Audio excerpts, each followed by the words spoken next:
ഈ പകലന്തിയോളയാൾക്ക് എന്താ പണി നീ അമ്മക്കറിയില്ല. ഒരു 10 മണി വരെ ഒരു മദ്രസിൽ മര്യാദയ്ക്ക് ഇസ്ലാമത വിദ്യാഭ്യാസ ബോർഡിന്റെ ഒരു ബുക്ക് പഠിപ്പിക്കണ ഏർപ്പാട് ഇയാൾക്കുണ്ടോ? പോകട്ടെ ഒരു 10 മുത്തലിമീങ്ങളെ മുമ്പിൽ വെച്ചൊരു ദർസോതി കൊടുക്കണ ഏർപ്പാടുണ്ടോ?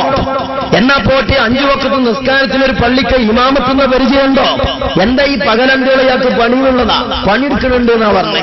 എന്താ അല്ലാഹു ആയാലും ഇസ്ലാമിന് വേണ്ടി ഇദ്ദേഹം ചെയ്യുന്ന തൊഴിലെന്താ, പണിയെന്താ, ഹിദ്മ എന്താ ഞങ്ങൾക്കറിയില്ല. അതേ സമയത്ത് രാത്രികളിൽ ചിലയിടത്തൊക്കെ ചില വയൽ ഇയാൾ പറയാറുണ്ട്. അത് വയൽ ഇയാൾ മാത്രമല്ലല്ലോ പറഞ്ഞത്. ഇയാൾ എങ്ങനെ ഖുർആൻ പണ്ഡിതനായത്? ബഹുമാനപ്പെട്ട ശംസുൽ ഉലമ പറഞ്ഞത് ഖുർആനല്ലായിരുന്നോ?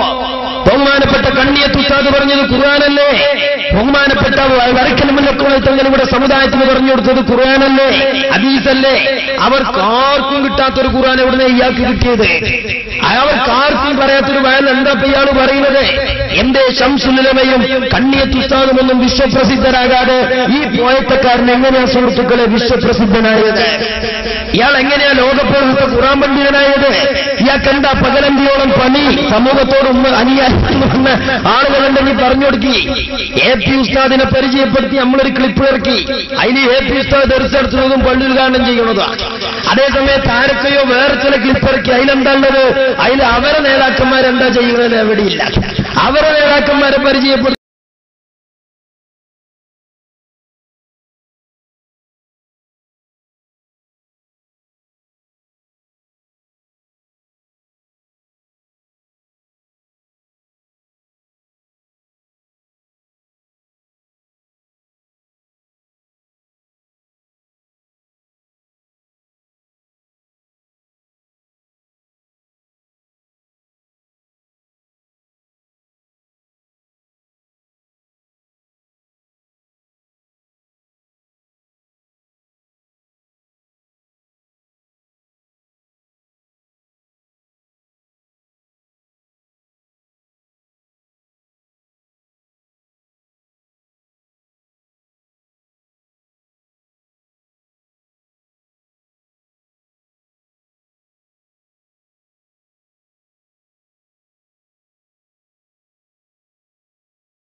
പറയുന്നതാണെങ്കിലോ ഒരു ഭയങ്കര സംഗതിയായിട്ട് തന്നെയാണ്. ഇങ്ങനെ ആൾക്കാരെ പൊട്ടീസാക്കി ജീവിക്കാൻ തീരുമാനിച്ചൊരു സാധു. ശ്രദ്ധിക്കണം, ബുദ്ധിയുള്ളവർക്ക് മനസ്സിലാക്കാനാണ്. അല്ലെങ്കിൽ അങ്ങോട്ട് നോക്ക്, അങ്ങോട്ട് നോക്ക്, അങ്ങോട്ട് നോക്ക്. ചെവി തുറന്ന് കേൾക്കണേ. തുറന്ന് അയിനായ മസലെ പറയുന്നത് ഉറങ്ങരുതേ. ഇനി അറാറു ഊസൻ, ഞാൻ ചില തലകൾ കണ്ടിട്ടാണ് അങ്ങനെ പറയുന്നത്. ചില തലകളൊക്കെ ഞാൻ കാണുന്നുണ്ട്, അവരവരുടെ നിത്യമായ കടമ നിർവഹിക്കുന്നുണ്ടോ എന്ന് എനിക്ക് തോന്നുക. ഇതിപ്പോൾ പോയിട്ട് പിന്നെ മേപ്പോട്ടേക്ക് ഇരുന്നിട്ട് കാര്യമല്ല. അള്ളാഹു ഈ ഹിദായത്ത് തന്നു ഈ സദസ്സിൽ എത്തിച്ചേരാൻ. ഇനി ചെവി തുറന്ന് കേൾക്കൂ. ഉറപ്പിക്കണ ഒരാളുണ്ട്, അത് രിദ്ധത്തിന് മൂക്കേറ് പിടിക്കുന്നവനാണ്. അംലാലഹും, മനുഷ്യന്മാരെ ചതിക്കണമെന്ന് പറഞ്ഞിട്ടുണ്ട് ഇബ്ലീസ് ലഅനത്തുല്ലാഹ്. എങ്ങനെയെങ്കിലും ഈ പ്രസംഗം കേൾപ്പിക്കാതെ അവൻ ശ്രദ്ധിക്കും. എന്തുകൊണ്ട്? ആളുകളെ ദിവസവും കാഫറാക്കലാണ് അവന്റെ താല്പര്യം. ഇങ്ങോട്ട് നോക്ക്, ഇങ്ങോട്ട് നോക്ക്, ശ്രദ്ധിക്കുക. ഇങ്ങോട്ട് നോക്ക്, ഇങ്ങോട്ട് നോക്കൂ, ഇങ്ങോട്ട് നോക്കൂ, ഇങ്ങോട്ട് നോക്കൂ, ഇങ്ങോട്ട് നോക്കൂ. ഹബീബായ നബി പറഞ്ഞു, അലാ അദുല്ലുകും ബിഅഫ്ളല ദറജതം മിനസ്സലാത്തി വസ്സദഖതി വസ്സിയാം. സുന്നത്ത് നിസ്കാരത്തെക്കാൾ പ്രാധാന്യമുള്ള, ചെവി തുറപ്പിച്ച് കേൾക്കണേ, ചെവി തുറത്ത് കേൾക്കണേ, കേൾക്കരുതേ, കേൾക്കി ശ്രദ്ധിക്കണം. ഒന്നും കൂടെ അങ്ങ് ശ്രദ്ധിക്കാം. അഊദു ബില്ലാഹി മിനശ് ശൈത്വാനിർ റജീം. അതാണ് ഇപ്പോഴത്തെ പ്രശ്നം. അല്ലാഹു കാത്തിരക്ഷിക്കട്ടെ. ബുദ്ധിയിൽ മുഅ്മിനീങ്ങളെ, ഈമാൻ വേണ്ടവരെ, മുഅ്മിനീങ്ങളെ അല്ലാഹു നമ്മളാക്കട്ടെ. ആമീൻ പറയാം. അപ്പൊ നോക്കിങ്ങള്, ഇതിപ്പോ ഞാനേ ഇവര് ചെയ്ത ചില കുതന്ത്രണ്ട് കമ്പ്യൂട്ടറിന്റെ സഹായത്താൽ. ഞാൻ ഒന്നുതില് കമ്പ്യൂട്ടറിന്റെ സഹായത്താൽ ഒരു വാക്ക് കൂട്ടിച്ചേർത്തിട്ടില്ല. ഒരു 20 മിനിറ്റ് ഇയാളെ കേസറ്റ് കേട്ട അതിന് കിട്ടുന്ന ആകെയുള്ള രത്ന ചുരുക്കാപ്പതക്കി. എന്നിട്ടോ ജനങ്ങളെ മുമ്പിൽ ആഭാസകരമായി നാടകം കളിക്കാം. ഇവര് ബഹുമാനപ്പെട്ട പേരോട് സ്ഥാനും താജുൽ ഉലമ തങ്ങളെയൊക്കെ വളരെ വികൃതമായി കമ്പ്യൂട്ടറിന്റെ സഹായത്തോടെ വികൃതപ്പെടുത്തുന്നുണ്ട്. ഞാൻ ആ പണി ചെയ്യൂല. കാരണം അത് നമ്മളെ നേതാക്കന്മാരെ ശൈലി, നമ്മുടെ സംസ്കാരമല്ല. പക്ഷെ ഇയാൾ സമൂഹത്തിൽ ചില ആക്ഷൻ കാണിക്കുന്നുണ്ട്. അള്ളാന്റെ റഹ്മത്ത് നമുക്കൊക്കെ അറിയാം. അള്ള ചെയ്യുന്ന വലിയൊരു റഹ്മത്താണ് നമുക്ക് ശ്വാസം അയക്കാൻ കഴിയാന്നുള്ളത്. അതിപ്പോ അത് പറഞ്ഞാൽ തന്നെ ശ്വാസം എന്ന് പറഞ്ഞാല് അത് തിരിയാത്ത മനുഷ്യന്മാരുണ്ടോ? ഇയാൾ എന്നിട്ട് മൂക്കിന്റെ ഉള്ളിൽ ഇങ്ങനെ കാട്ടിക്കൊടുത്തിട്ട് ശ്വാസം കാട്ടിക്കൊടുക്കാം, ഒരു ആക്ഷന്റെ പോലെ. ഇതൊക്കെ കാണുമ്പോ ആൾക്കാർക്ക് ഇയാൾ വലിയ സംഗതിയായി തോന്നാണ്. എന്താപ്പാ ജഹാലത്തിന് പേര് എന്ന് പറഞ്ഞു. അല്ലാഹുവിന്റെ റഹ്മത്തില്ലെങ്കിൽ, അള്ളാഹുവിന്റെ റഹ്മത്തില്ല എങ്കിൽ, അള്ളാഹുവിന്റെ റഹ്മത്തില്ല എങ്കിൽ ഇതിലാന്ന് പറഞ്ഞാൽ തിരിഞ്ഞില്ല ചങ്ങായിമാരെ. ഈ LKG കുട്ടികളാ മുന്നിലുള്ളത്. അപ്പൊ എന്തിനാപ്പത് ഇങ്ങനെ പറഞ്ഞു കൊടുക്കും? ഇനി നോക്കിങ്ങള്, കയ്യും കാലും പോയാന്ന് പറഞ്ഞാൽ തിരിയാത്ത മനുഷ്യന്മാരുണ്ടാവും. അയാൾ കേട്ട് സൈക്കിൾ എടുത്ത് കൂടെ കണ്ടോളിങ്ങൾ. വെറുതെ ആയുധ ചെലവാക്കേണ്ട ചങ്ങായിമാരെ. ഇവിടെ ശംസുലുമയും വരക്കലുമില്ലൊക്കെ തങ്ങളും AP ഉസ്താദും ഉള്ളാർത്തെ തങ്ങളും ഒക്കെ ഖുർആനത്തെ ഇൽമന്യ ജനങ്ങൾക്ക് പറഞ്ഞു കൊടുത്തത്. അത് മഹാന്മാരായ പണ്ഡിതന്മാര് ഇജ്തിഹാദ് ചെയ്തത് പറഞ്ഞു കൊടുത്തു എന്നുള്ളതാണ്. പക്ഷേ ഇയാളെ ആ നാടകങ്ങളെ വെറുതെ തന്നെ ഞാൻ കണ്ടിട്ടും പരിപാടി അറിയണം. ഇതൊക്കെ അയാൾ ചെയ്ത് കഴിഞ്ഞാൽ കമ്പ്യൂട്ടറിന്റെ സഹായത്തിലൊന്നുമില്ല. ആശിലായിരിക്കും. കയ്യും കാലും പോയാന്ന് അപ്പ പഠിപ്പിച്ചു കൊടുക്കുന്നത്. കയ്യെ മുറിച്ചുകളയാണ്. ഫാഷിലാവുക എന്ന് പറഞ്ഞാൽ കയ്യെ മുറിച്ചുകളയല്ല, കയ്യ്. പക്ഷേ ഒരു ഗ്ലാസ് വെള്ളം പൊക്കാൻ പോലും നിങ്ങളിന്റെ ഒപ്പല്ലേ, നിങ്ങളിന്റെ ഒപ്പല്ലേ, നിങ്ങളിന്റെ ഒപ്പല്ലേ എന്നോട് ഉറക്കെ പറഞ്ഞേക്ക് ഇന്റെ ഒപ്പം ഉണ്ടല്ലോ. ശ്രദ്ധിക്കണം, തല പോകരുത്. വളരെ വലിയ ആശയം തന്നെയാണിത് പരിപാടി. ഇങ്ങനെയപ്പോ ഇത് വിശ്വപ്രസിദ്ധനായത്. മുമ്പ് കാലയാവുന്ന ഇറങ്ങി കുറച്ച് കണ്ണോട്ടം കേസറ്റ് കേട്ടിട്ടില്ലെങ്കിൽ ഇതിലപ്പുറം എന്താ ഇതിന് പുതിയതായിട്ടുള്ള ഇങ്ങനെ. ഈ ഞാൻ വെറുതെ പറയില്ല. എന്നാ ഈ ശ്രദ്ധിക്കണം എന്നൊക്കെ ചിലപ്പോ ഗൗരവപ്പെട്ട വല്ല സംഗതിയും പറയുമ്പോ പറയേണ്ടി വരും. ഇയാൾ ഇങ്ങനെയൊക്കെ ഉരുട്ടിക്കൂട്ടി പറഞ്ഞു കൊടുക്കുന്ന ചില സംഗതികൾ എന്താ നിങ്ങള്, ഇയാളിപ്പോ ഇങ്ങനെയൊക്കെ പറഞ്ഞു കൊടുക്കണ തീവണ്ടിന്റെ ബോഗിയാ. ഈ നാട്ടിലിപ്പോ പണ്ടൊക്കെ മുമ്പ് ബൈക്ക് ഇങ്ങനെ റോട്ടുമ്പോ കൂടെ പോയ അതാ പോണ ഒരു മനുഷ്യനെയും വലിച്ചൊരു ജന്തു പറഞ്ഞ കാലം ഉണ്ടെങ്കിൽ ഇപ്പൊ ഈ തീവണ്ടിയൊക്കെ അങ്ങനെ പറഞ്ഞു കൊടുക്കേണ്ട കാര്യമുണ്ടോ? നോക്കി സഹോദരന്മാരെ, ഇയാളിങ്ങനെ തീവണ്ടി ഒരു ബോഗി മറ്റീമ കൊളുത്തിയിട്ട് ഇങ്ങനെ പോകുന്നൊക്കെ കെട്ടിമറിഞ്ഞ് മസിലുടിച്ച് പറഞ്ഞുകൊണ്ട് ഇയാൾ പറയാ, നിങ്ങൾക്ക് മനസ്സിലാണില്ലേ, നിങ്ങൾക്ക് മനസ്സിലായിട്ടില്ല എന്ന് പറയരുത് കേട്ടോ. ഏത് തീവണ്ടിന്റെ ബോഗി. എക്സാമ്പിൾ, ഒരു വണ്ടിയിൽ മൂന്നാമത്തെ ഒരു ബോഗിയുണ്ട്. മൂന്നാമത്തെ ബോഗിയെ രണ്ടാമത്തെ ബോഗിയിൽ കുറച്ചതാണ്. മനസ്സിലാവുന്നുണ്ടോ? മൂന്നാമത്തെ ബോഗിക്ക് ഇങ്ങനുണ്ട് 1, 2. മൂന്നാമത്തെ ബോഗിയെ രണ്ടാമത്തെ ബോഗിയിൽ കൊളുത്തിയതാണ്. രണ്ടാമത്തെ ബോഗിയോടുള്ള ആ കൊളത്താൻ പോയാൽ പിന്നെ ഒന്നാമത്തിൽ ബാക്കിയാവുന്ന വിഡ്ഢി പോലും പറയില്ല. ഭയങ്കര പാക്കുണ്ടോ നിങ്ങൾക്ക്? റബ്ബേ, എന്താ നിങ്ങൾ മനുഷ്യന്മാരെ കാര്യം പറഞ്ഞിട്ട് മനസ്സിലാക്കാത്തത്? മനസ്സിലായില്ലേ? അത് മനസ്സിലായില്ലേ? ഇല്ലെങ്കിൽ ഒന്നുകൂടി പറയാം, മനസ്സിലാക്കിയിട്ട് പോയാൽ മതി. പിന്നെ മനസ്സിലായിട്ടില്ല എന്ന് പറയുന്നത് ഇത് ഗൗരവമുള്ള വിഷയമാണ് ഈ പറയുന്നത്. മനസ്സിലായില്ലേ? ഇതാണ് സഹോദരന്മാരെ വിഷയം. നിങ്ങൾ നോക്ക്, ഇങ്ങനൊരു സാധുവിനെ താങ്ങി നടക്കാൻ മൂക്കില്ലാതെ ആയപ്പോ പിന്നെ കിട്ടിയ മുറിമൂക്കനെ കൊണ്ടുവരുന്നതല്ലേ? അതിലപ്പുറം ഇയാൾ എങ്ങനെ വിശ്വപ്രസിദ്ധനായത്? ഇയാൾ എന്താ സമുദായത്തിൽ ചെയ്യുന്ന റോള്? പിന്നെന്താണ്? പറഞ്ഞു വലുതാക്കുക. ഇങ്ങനെ എന്തോ പറഞ്ഞു വലുതാക്കാൻ കാരണം ഇയാൾ കാന്തപുരസ്ഥാനെ കുറെ തെറി വരാൻ തീരുമാനിച്ചിട്ടുണ്ട്. ഇയാൾ ഈ സമുദായത്തിലുണ്ടാണ് ഐക്യത്തിന് പാരവെക്കാൻ തീരുമാനിച്ചിട്ടുണ്ട്. അപ്പൊ അതിന് അയാളെ കിട്ടും പറ്റും എന്ന് തോന്നിയപ്പോ ഇയാളെ നേതാവാക്കിയതാ, വാളെടുത്തോലൊക്കെ വിളിച്ചപ്പാട്. ഈ ഒരു സാഹചര്യം ഇങ്ങനെ ഈ ഒരു കണ്ണൊട്ടം പരിപാടിയെ സംബന്ധിച്ച് ഇവിടുത്തെ ചില പോയത്തക്കാരെ ഇവിടെ കണ്ടെന്ന് അങ്ങനെ ഇവിടെയൊക്കെ പള്ളികളും മദ്രസകളൊക്കെ ഇങ്ങനെ ഉലകം ചുറ്റുന്ന ചില സാധുക്കൾ ഉണ്ടെന്നാ പറയുന്നത്. അവരൊക്കെ അത് പരിചയപ്പെടുത്തുന്നതിനാ കേൾക്കണേ അള്ളാഹു. ഏതായാലും കരുവമ്പേൽക്കാരനായ ഒരു വഹാബി മൗലവിന്റെ കയ്യിൽ ക്ലിപ്പുള്ളതുകൊണ്ട് സാധു അനക്കൊക്കെ ഇത് ഇറക്കാൻ കഴിഞ്ഞു. അല്ലാതെ എങ്ങനെയാ നിങ്ങളിതൊക്കെ ഇറക്കുക? അല്ലേ? ഞങ്ങളിതൊക്കെ പറയിപ്പിക്കണോ? ഈ ക്ലിപ്പുകളെ കാന്തപുരം ഉസ്താദിനെതിരെ നിങ്ങൾ ക്ലിപ്പിറക്കിയിട്ടുണ്ടെങ്കിൽ ആ ക്ലിപ്പ് നിങ്ങൾ ഏത് കറുത്ത കരങ്ങളിൽ നിന്നാണ് നിങ്ങൾക്ക് കിട്ടിയതെന്ന്, ആരാണ് നിങ്ങളെ ഇതിനിറക്കി വിട്ടതെന്ന് ഞങ്ങൾ പറയേണ്ടി വന്നാ പറഞ്ഞോളാം. എങ്ങനെ? അതിനുള്ള എല്ലാ ക്ലിപ്പും ഇങ്ങോട്ട് വരും. തന്ന ആള് വരെ പറയും അത് ഞാൻ കൊടുത്തതന്നെയാ. ഇതൊക്കെ വെറുതെ പറയിപ്പിക്കരുത്. നിങ്ങൾ നോക്കണം സഹോദരന്മാരെ, ഈ കണ്ണൊട്ടം കളിയെ സംബന്ധിച്ച് ഇവർ പരിചയപ്പെടുത്തുന്ന എന്താ? നിങ്ങള് വാദപ്രതിവാദത്തിനേക്കാളും ഖണ്ഡന മണ്ഡനത്തിനേക്കാളൊക്കെ സുന്നത്തിയമായിട്ട് പ്രചരിപ്പിക്കാൻ നല്ലത് ഈ ഖുർആൻ ക്ലാസ് ജനകീയാക്കാണ്. ഏത് ഖുർആൻ ക്ലാസ്? ഈ ഖുർആൻ ക്ലാസ്. എന്നാ എന്താ ഈ ഖണ്ഡന മണ്ഡനത്തിനേക്കാളും വാദപ്രതിവാദത്തിനേക്കാളൊക്കെ അത് ഫലം ചെയ്യുന്നതാണ് ഇവരെ കണ്ടുപിടുത്തം. സംഗതി എന്താ? നിങ്ങള് ഇവര് ചിലയിടത്തൊക്കെ ആ പണി എടുത്തു നോക്കി. ഒരു ഖണ്ഡനൊക്കെ കഴിഞ്ഞിട്ട് രണ്ടാം ഖണ്ഡനത്തിന് പറയും അതിന് നമ്മൾ വേദന സഖാബിനെ വിളിക്കാണ്. മുമ്പ് നമ്മളെ നാട്ടിലൊരുത്തൂടി അബ്ദുസലാം മൗലവി വേല അറിയാൻ വന്നു. അയാള് വേല അറിയാൻ വന്നപ്പോ അതിനൊരു അമ്പലക്കടവുള്ള മൗലിയാർ മറുപടി പറയാൻ വന്ന് ഇയാൾ ഭയങ്കര വെല്ലുവിളി. രണ്ടാം ഘട്ടത്തിൽ സുല്ലമി വന്നപ്പോ പറഞ്ഞു ആരാപ്പി വെല്ലുവിളിച്ചത്? അത് കാന്തപുരത്തിന്റെ ആൾക്കാരാണെങ്കിൽ തിരക്കില്ല, കാരണം മൂപ്പർക്ക് വേറെ പണിയില്ല, അത് പഠിപ്പിക്കണ പണി തന്നെയാ, ആയിക്കോട്ടെ. എന്നാ പിന്നെ ഈ പൈസയാണ് എന്തെന്നിട്ടാ വെല്ലുവിളിച്ചത്? അങ്ങനെ മൂന്നാം ഖണ്ഡനായപ്പോ കൊണ്ടുപോയ ചേളാരിക്കാർക്ക് തന്നെ തോന്നി ഇന്നാ ഞാൻ 10 പിരിയത്തിനെ വിളിച്ചാലോ. അങ്ങനെ പിന്നെ അതാണ് നടന്നത്. എത്ര സ്ഥലം സഹോദരന്മാരെ, സുന്നത്തിയമാറ്റിന് സ്നേഹമുള്ള കാരണന്മാര്, അതിൽ ലീഗ് രാഷ്ട്രീയ വ്യത്യാസമൊന്നുമില്ല. സാധുക്കളായി ഞങ്ങളൊക്കെ LCDയും സഹിതം എത്രയോടത്ത് വഹാബിസത്തെ വിശദീകരിച്ചു കൊടുക്കാൻ പോകുന്നു. കാരണം എത്ര LCD പ്രയോഗിച്ച് വഹാബികൾ സുന്നത്തിയമായിട്ട് തകർക്കാൻ വരാ. നിങ്ങളെ കൂട്ടത്തിൽ നിന്ന് ഒരു LCD മര്യാദക്കിട്ട് ഒരു 4 മണിക്കൂർ മട്ടം പോലെ വേഗം അറിഞ്ഞ ആരെങ്കിലും ഉണ്ടോ? അപ്പോ ഖുർആൻ ക്ലാസ് എടുത്താന്ന് പറഞ്ഞാൽ ഈ ജാതി വല്ല പണി ശാസ്ത്രീയമായി സുന്നത്തിയമായിട്ട് പഠിപ്പിക്കാൻ പറ്റുമല്ലോ. പേരോട് ഉസ്താദിനെ കുതിരയാക്കാനൊക്കെ പറ്റും. പക്ഷെ പേരോട് ഉസ്താദിന്റെ അങ്ങാടിയിൽ നിന്ന് പേരോട് ഉസ്താദിന്റെ എത്ര സുന്നത്തിയമായിട്ട് പഠിപ്പിക്കണ കേസറ്റ് കിട്ടും. ഈ പറയുന്ന ആൾക്കാർക്ക് സുന്നി ഇന്നാന്നുള്ളത് ഒരു സമൂഹത്തിന് കേൾക്കാനും മനസ്സിലാക്കാനും പറ്റി അര കേസറ്റ് കിട്ടും. അപ്പൊ എന്താ? ഇത് നടക്കൂല. അങ്ങനെ കൊണ്ടോട്ടി നമ്മൾ അമ്പലക്കടവാരം മുമ്പ് ഒരു മുഖാമുഖം നടത്തി. കുട്ടികൾ ചോദ്യം ചോദിച്ചാൽ തുടങ്ങി. അപ്പൊ പറഞ്ഞ കിതാബ് പള്ളിക്കല ഞാൻ കൊണ്ടുവന്നിട്ടില്ല. ഇങ്ങനെയൊക്കെയാണ്. അപ്പൊ എന്താ?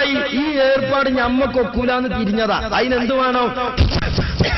10 മുത്തലിങ്ങളെ കിട്ടിയ ഇത് പഠിപ്പിച്ചു കൊടുക്കണ്ടേ? ബഹുമാനപ്പെട്ട കാന്തപുരം ഉസ്താദിന്റെ ബുഖാരിയുടെ സെവിക്കൽ ഇരിക്കാൻ പഠിക്കാനും ഭാഗ്യം ലഭിച്ച സാധുക്കളാണ് ഞങ്ങളൊക്കെ.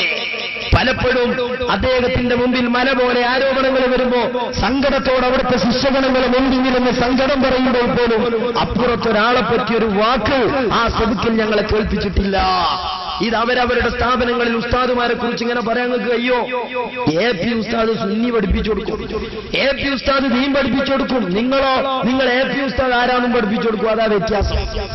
അതാണ് വ്യത്യാസം. അപ്പൊ നിങ്ങൾക്ക് മനസ്സിലായി. പണ്ട് കുറുക്കം പറഞ്ഞില്ലേ, എത്ര ചാടിയിട്ടും മുന്തിരി കിട്ടൂലാന്ന് ചോദിച്ചപ്പോ എന്നാ പിന്നെ അത് പുളിയാന്ന് തീരുമാനിച്ച. അങ്ങനെ തീരുമാനിച്ച ഞങ്ങൾ ഖുർആൻ ക്ലാസ് കിട്ടേ, അങ്ങനെ ജനകീയാക്കിയ. ഇത് ഉസ്താദ് റഹ്മത്തുള്ളാഹി ഖാസിമി മൂത്തേടം.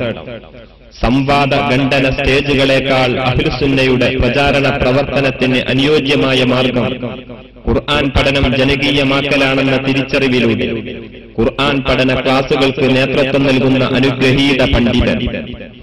എന്താ അയാളെ പണി? സുന്നത്തിയമായിട്ട് പ്രബോധനം ചെയ്യാൻ ഖുർആൻ ക്ലാസ് ജനകീയാക്കുക എന്നുള്ളതാണ്. അങ്ങനെ ഇയാൾ പലയിടത്തും ഇതാണ് ജനകീയാക്കിയോടത്ത് പിന്നെന്തായി? ചേളാരി മൂല്യന്മാർക്ക് തന്നെ ഖണ്ഡനം നടത്തേണ്ടി വന്നു ഇല്ലേ? മൂത്തേടത്തിന്റെ ഖുർആൻ ക്ലാസ് കൊണ്ടല്ലേ കാവലൂരിൽ കോട്ടുമല വാപ്പുലർക്ക് തബ്ലീഗിന് ഖണ്ഡിക്കാൻ വേണ്ടി വന്നു.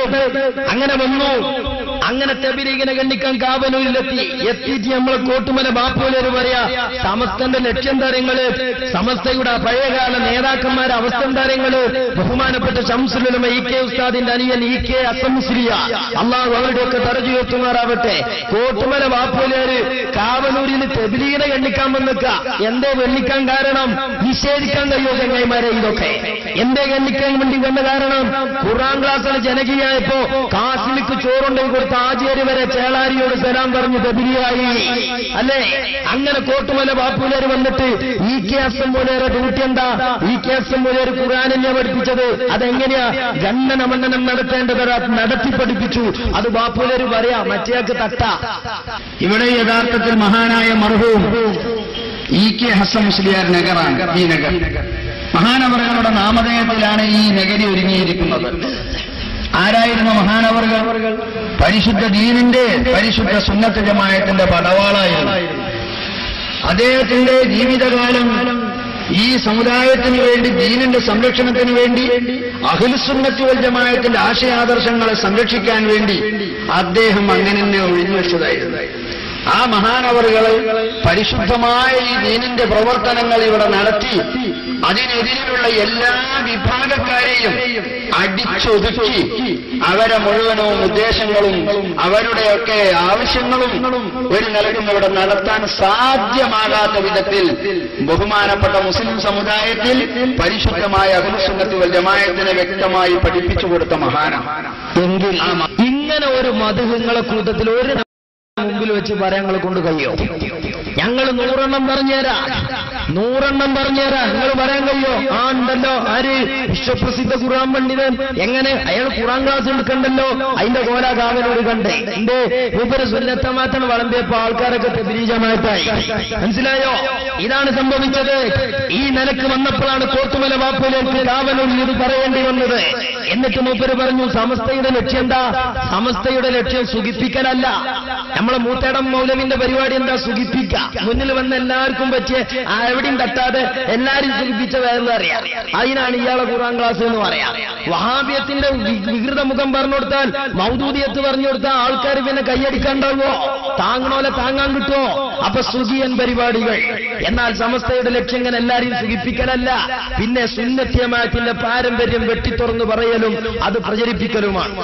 അപ്പൊ ഈ ഒരു പാരമ്പര്യം മുസ്ലിം സമുദായത്തിൽ നിലനിർത്തിപ്പോന്ന 1300 വർഷക്കാലം കേരളത്തിലെ മുസ്ലിങ്ങൾ ഒരഭിപ്രായ വ്യത്യാസം ഇവിടെ ഇല്ല, ഒരു തർക്കവുമില്ല.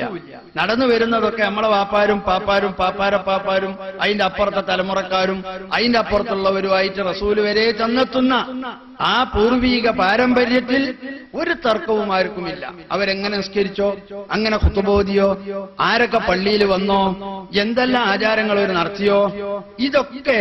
എന്നാൽ ഈ മുസ്ലിങ്ങളെ നമ്മൾക്ക് സംരക്ഷിക്കാൻ ഒരു നിലക്കും സാധ്യമാകുകയില്ല.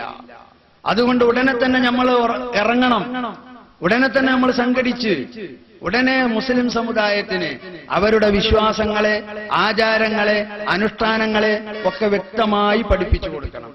അതിനെതിരിൽ വന്ന വിഭാഗക്കാരാരാണോ അവരുടെ ആശയങ്ങളും ആദർശങ്ങളും വാദഗതികളും അത് എന്താണ് എന്ന് വ്യക്തമായി മുസ്ലിങ്ങൾക്ക് ബോധ്യപ്പെടുത്തി കൊടുക്കണം. ഈ ഒരു ലക്ഷ്യത്തിന് വേണ്ടി ബഹുമാനപ്പെട്ട സമസ്ത കേരള ജമിയത്തുൽ ഉലമ എന്ന ഈ മഹിതമായ പ്രസ്ഥാനത്തെ ഇവിടത്തെ പണ്ഡിതന്മാർ ആ പ്രസ്ഥാനമുണ്ടാക്കി ആ പരിശുദ്ധമായ അഹ്ലുസുന്നത്തി വൽ ജമാഅയുടെ ആദർശങ്ങളും ആചാരങ്ങളും ഇവിടെ പ്രചരിപ്പിക്കാൻ രംഗത്ത് വന്നു. എങ്കിൽ ആ പണി നിങ്ങൾക്കുണ്ടോ? നിങ്ങളെ ഖുർആൻ ക്ലാസ് കൊണ്ട് അത് പ്രചരിക്കണുണ്ടോ? ഉണ്ടെങ്കിൽ കാവനൂരിൽ തബ്ലീഗ് ഉണ്ടാവോ? അതോ ഉള്ള തബ്ലീഗ് ഇല്ലാതെയാകണോ ചെയ്യാ? വലിയ രസം തരങ്ങൾ. ഞാൻ ഈ കേസറ്റ് ഇങ്ങനെ കണ്ടപ്പോ ഞാൻ ആലോചിച്ചു, പഠിച്ചോനെ ഈ വയസ്സായ മനുഷ്യൻ തന്നെ വരണ്ടെന്നുള്ളത് ഗണ്ണിക്കാൻ. എ പി ഉസ്താദൊക്കെ ഇപ്പൊ ഗണ്ണന മണ്ണനത്തിന് നടക്കുവോ? എ പി ഉസ്താദിന് വേറെന്തൊക്കെ ലോകതലങ്ങളിൽ പരിപാടിയില്ലേ? എന്നിട്ട് ഈ സാധു ഉസ്താദ് ഗണ്ണനം നടത്തുക. അപ്പൊ തബ്ലീഗിനല്ലേ ഗണ്ണിക്കണ്? അപ്പൊ സ്വാഭാവികമായിട്ടും അവരെ പുസ്തകമൊക്കെ ഉറുദൂല. ഇയാള് എങ്ങനെയപ്പോ ഗണ്ണിക്ക? ഞാൻ കണ്ടു ഉറുദു ബുക്ക് വായിക്കാൻ ഇയാളെ കൊണ്ട് കൈയായിട്ടോ അള്ളാഹു ആലം അപ്പുറത്തൊരു കസാലിയിൽ ഒരു കുട്ടിനെ എത്തിയിട്ട് ഇയാൾ വായിപ്പിക്കുക. അപ്പൊ ഉറുദു അറിയുന്നവനോട് തെബിലീഗ് പറയാൻ കഴിയില്ല, പറയാൻ കഴിയുന്നവന് പ്രസംഗിക്കാൻ കഴിയില്ല. ഇങ്ങനെയുള്ള ഒരവസ്ഥ. അങ്ങനെ ഏച്ചൂട്ടിട്ട് ഉറുദു ബുക്ക് ഒരാളെ കൊണ്ട് വായിക്കുവാനേ അപ്പൊ മറ്റോ വായിക്കും. എന്നിട്ട് ഇയാള് എന്ത് ചെയ്യാൻ മേശപ്പുറത്ത് മലയാളം എഴുതിയ വായിക്കാലോ. ഇങ്ങനെയൊക്കെ ഖണ്ഡനം നടത്തേണ്ടി വന്നു. ഒരു ശിഷ്യനെ വിട്ടാ പോരെ? വിടണമെങ്കിൽ അതിന് വേണ്ടേ? ഞാൻ ചോദിക്കട്ടെ ചങ്ങായിമാരെ, സമസ്ത രണ്ടാകുന്നതിന്റെ മുമ്പ് കേരളത്തിലെ സുന്നത്തി ജമാഅത്തിന്റെ അമരനേതൃത്വത്തിലെ തുടിക്കുന്ന യുവത്വം അത് പൈസമാരായിരുന്നു. സമസ്ത രണ്ടായിട്ട് ഇന്ന് സുന്നത്തി ജമാഅത്തിന്റെ ഹിദ്മയിൽ ഒരു 4 പൈസകളെ എരുവനും പിന്നെ മധുരത്തിനും കൂട്ടങ്ങളെ കൂട്ടത്തിലുണ്ട്. നിങ്ങളൊന്ന് പറഞ്ഞാൽ ഒരു 4 ആളെ പേര് ഇല്ല. അതുകൊണ്ടാണ് ബൽക്കന്നെ ഇറങ്ങേണ്ടി വന്നത്. ഇറങ്ങിയിട്ട് തന്നെ മുഴുവനാകുന്നുണ്ടോ? ഒപ്പം കൂട്ടാൻ ഉറുദു വായിച്ചാൻ വേറെ ആള്. ഇതൊക്കെ ഇപ്പൊ നമ്മളെ പത്തപ്രിയത്തിന്റെ കൈ കിട്ടിയ കാടലെന്ന മാതിരി കൈകാര്യം ചെയ്യൂലേ?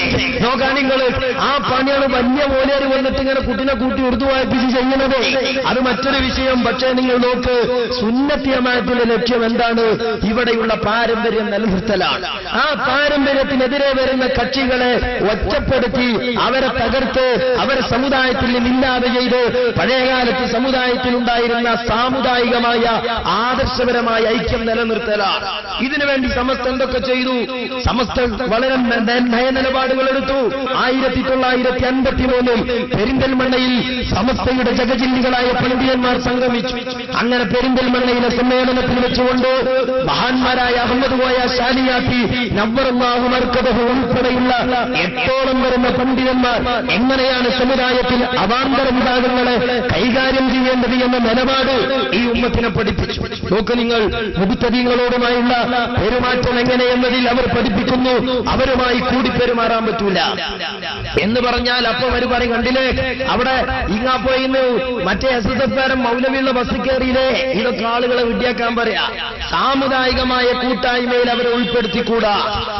ഇവിടെ റോഡിന്റെയും പാലത്തിന്റെയും അതുപോലെ വിദ്യാഭ്യാസ പ്രവർത്തനങ്ങളുടെയും പേരില് മനുഷ്യരൊക്കെ ഒന്നിക്കുന്നത് പോലെ മുഴുവൻ മനുഷ്യരുടെയും അല്ലെങ്കിൽ മുസ്ലിങ്ങളുടേത് മാത്രമല്ലാത്ത മുഴുവൻ മതക്കാരുടെയും പ്രശ്നങ്ങൾ വരുമ്പോ അത് പള്ളിയിലച്ഛനുമായി അമ്പലത്തിലെ പുരോഹിതനുമായി യോജിക്കേണ്ട വിഷയങ്ങളിൽ മൊത്തം മതത്തിന്റെ ആളുകൾ ഒന്നിക്കും. അത് മറ്റൊരു വിഷയമാണ്. ഇരിക്കട്ടെ, സമസ്ത പറഞ്ഞു എന്ത്? ഈ രാജ്യത്തെ സമുദായത്തിന്റെ നിലപാടെന്താണെന്ന് പഠിപ്പിച്ചു. അവരുമായി കൂടി പെരുമാറരുത്, അവരോട് സലാം പറയരുത്, അവർക്ക് സാമുദായികമായ പരിഗണന കൊടുക്കരുത് എന്നത് AP ഉസ്താദ് കൊടുത്തതല്ല. 53 മഹാന്മാരായ പണ്ഡിതന്മാർ കൊടുത്ത ഫത്വയാണ്. ബഹുമാനപ്പെട്ട AP ഉസ്താദ് അപ്പുറത്തിരുന്നില്ലേ ഇപ്പുറത്തിരുന്നില്ലേ എന്ന് ചോദിക്കും. അതിരുന്നിക്കുന്ന അതെന്തിനാ? അത് വഹാബിനെ ഗണ്ണിക്കാനാ. അല്ലേ? ചില ആളുകൾ ജനങ്ങളെ വിഡ്ഢികളാക്കുന്നത് കാണുമ്പോ സഹതാപ തോന്നുന്നത് എന്ത്? പണ്ടോ വഹാബികളുമായി കൂടിയിരിക്കാൻ പറ്റൂല എന്ന് പറഞ്ഞുകൊണ്ട് AP സുന്നികൾ വഖഫ് ബോർഡ് പോണില്ലേ? AP സുന്നികൾ ഹജ്ജ് കമ്മിറ്റി പോണില്ല എന്നുള്ളതാണ് സ്വബൂലോപിക്കാത്ത ചങ്ങാതിമാര്. ഇതൊക്കെ ഒന്ന് വേറിച്ച് മനസ്സിലാക്കണം. അല്ലേ? രഞ്ജാനിലൊന്ന് അസിൽ വെച്ച് പഠിക്കണം, ലിസാനിലൊന്ന് തെർക്കി പഠിക്കണം. അതിന്റെ അത് തിരിഞ്ഞ ആൾക്കാർക്ക് ഈ മലയാളമൊക്കെ തിരി. എന്താണ് ഈ പറഞ്ഞതിന്റെ അർത്ഥം എന്ന് തിരിയണ്ടേ? കൊട്ടപ്പുറത്ത് AP ഉസ്താദ് ഇരുന്നിട്ടില്ലേ? അതുപോലെ പല സ്ഥലത്തും ഇരുന്നിട്ടില്ലേ? അത് വഹാബിയെ ഉയർത്താനല്ല തളർത്താനാണ്. വഖഫ് ബോർഡ് പോണ എന്തിനാ? സുന്നത്തി ജമാഅത്തിലെ വഖഫ് സ്വത്തുകൾ ആ വഖഫ് ബോർഡിലിരുന്ന് വഹാബികൾ കൈക്കലാക്കും. ആക്കിയ അനുഭവം കണ്ടുണ്ട്. സമസ്തയുടെ ആളുകളെ വഖഫ് ബോർഡിന് ഇരുത്താതെ കോഴിക്കോട്ടങ്ങാടിയിലെ 10ഓളം വരുന്ന പള്ളികൾ വഹാബികൾ തട്ടിയെടുത്ത ചരിത്രം കേരളത്തിലുണ്ട്. അന്നാണ് ശംസുലമ സമുദായത്തോട് പറഞ്ഞത് അനുവദിക്കൂല. ഇവിടെയുള്ള വഖഫ് ബോർഡുകളിൽ സുന്നികളെ പരിഗണിച്ചേ പറ്റൂ, അല്ലെങ്കിൽ നിങ്ങളെ ഞങ്ങൾക്ക് പരിഗണിക്കേണ്ടി വരും. കാരണം ശംസുലമ വേറെ വഖഫ് ബോർഡിൽ എടുക്കാത്ത കാലം. ഇന്ന് AP ഉസ്താദ് ഇടക്കാലത്ത് പറഞ്ഞ അതേ പ്രസ്താവന പണ്ട് EK ഉസ്താദ് പറഞ്ഞു. വഖഫ് ബോർഡിൽ എടുത്തില്ലെങ്കിൽ നിങ്ങളെ ഞങ്ങൾക്ക് കാണേണ്ടി വരും, പരിഗണിക്കേണ്ടി വരും. അങ്ങനെ എടുത്തില്ല. കേരളത്തിൽ ആദ്യമായി വഖഫ് ബോർഡിൽ സുന്നിക്ക് മെമ്പർഷിപ്പ് കൊടുക്കുന്നത് ശംസുലമയെ മെമ്പറാക്കുന്നത് ആരാ? അത് EK നായനാരാ. അതിപ്പോ എന്താ? EK നായനാരും EK ഉസ്താദും കുടുംബക്കാരായിട്ടല്ല. EK ഉസ്താദിന്റെ കീഴിലാണ് രാജ്യത്തെ വഖഫ് സ്വത്തുകളുടെ ആധികാരികാധിപത്യമെന്ന് ഈ രാജ്യത്ത് നായനാർക്ക് തിരിഞ്ഞു. പക്ഷേ വഹാബിസം വളമ്പാൻ സാമുദായിക രാഷ്ട്രീയത്തെ ദുരുപയോഗപ്പെടുത്തിയിരുന്ന ഒരു കാലത്ത് അത് പലർക്കും മനസ്സിലാക്കാൻ കഴിയാതെ പോയി. അന്നാണ് ഈ കെ ഉസ്താദിനെ വഖഫ് ബോർഡിലെടുത്തപ്പോ അവരന്ന് എഴുതി ആജീവനാന്ത ലീഗ് വിരോധിയായ രാഷ്ട്രീയത്തിലുലമ ബഹുമാനപ്പെട്ട ശംസുൽ ഉലമയെ സംബന്ധിച്ച്. കാരണം എന്താ? അത് ഓലെ ചില തെറ്റിദ്ധാരണയും ഓലെ ചില ചരികടയും സമുദായത്തോട് പറഞ്ഞതാണ്. അങ്ങനെ ചെയ്തു. ബഹുമാനപ്പെട്ട ശംസുൽ ഉലമ പിന്നെയും പഠിപ്പിച്ചു, ഹജ്ജ് കമ്മിറ്റിയിൽ എന്തിനായിരിക്കണത്?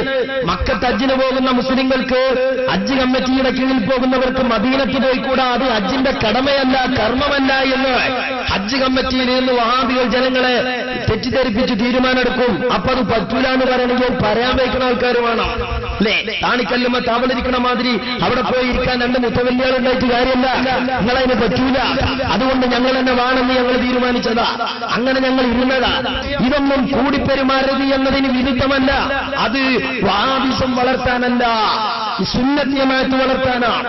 ഇനി നോക്ക് നിങ്ങൾ, ഇത് തന്നെയാണ് ബഹുമാനപ്പെട്ട ശംസുൽ ഉലമ ഉൾപ്പെടെയുള്ള ആനിമീങ്ങൾ സമസ്ത ഒന്നായിരുന്ന കാലത്ത് നമ്മളൊക്കെ 4ാം ക്ലാസ് പഠിച്ചപ്പോ ആ 4ാം ക്ലാസ്സിൽ അഖ്ലാഖ് എന്ന് പറയുന്ന പുസ്തകത്തിൽ ആദാമുസ്സലാം എന്ന് പറയുന്ന സലാമിന്റെ മര്യാദ പറയുന്ന പാഠത്തിൽ നമ്മൾ പഠിപ്പിച്ചത് എന്താ?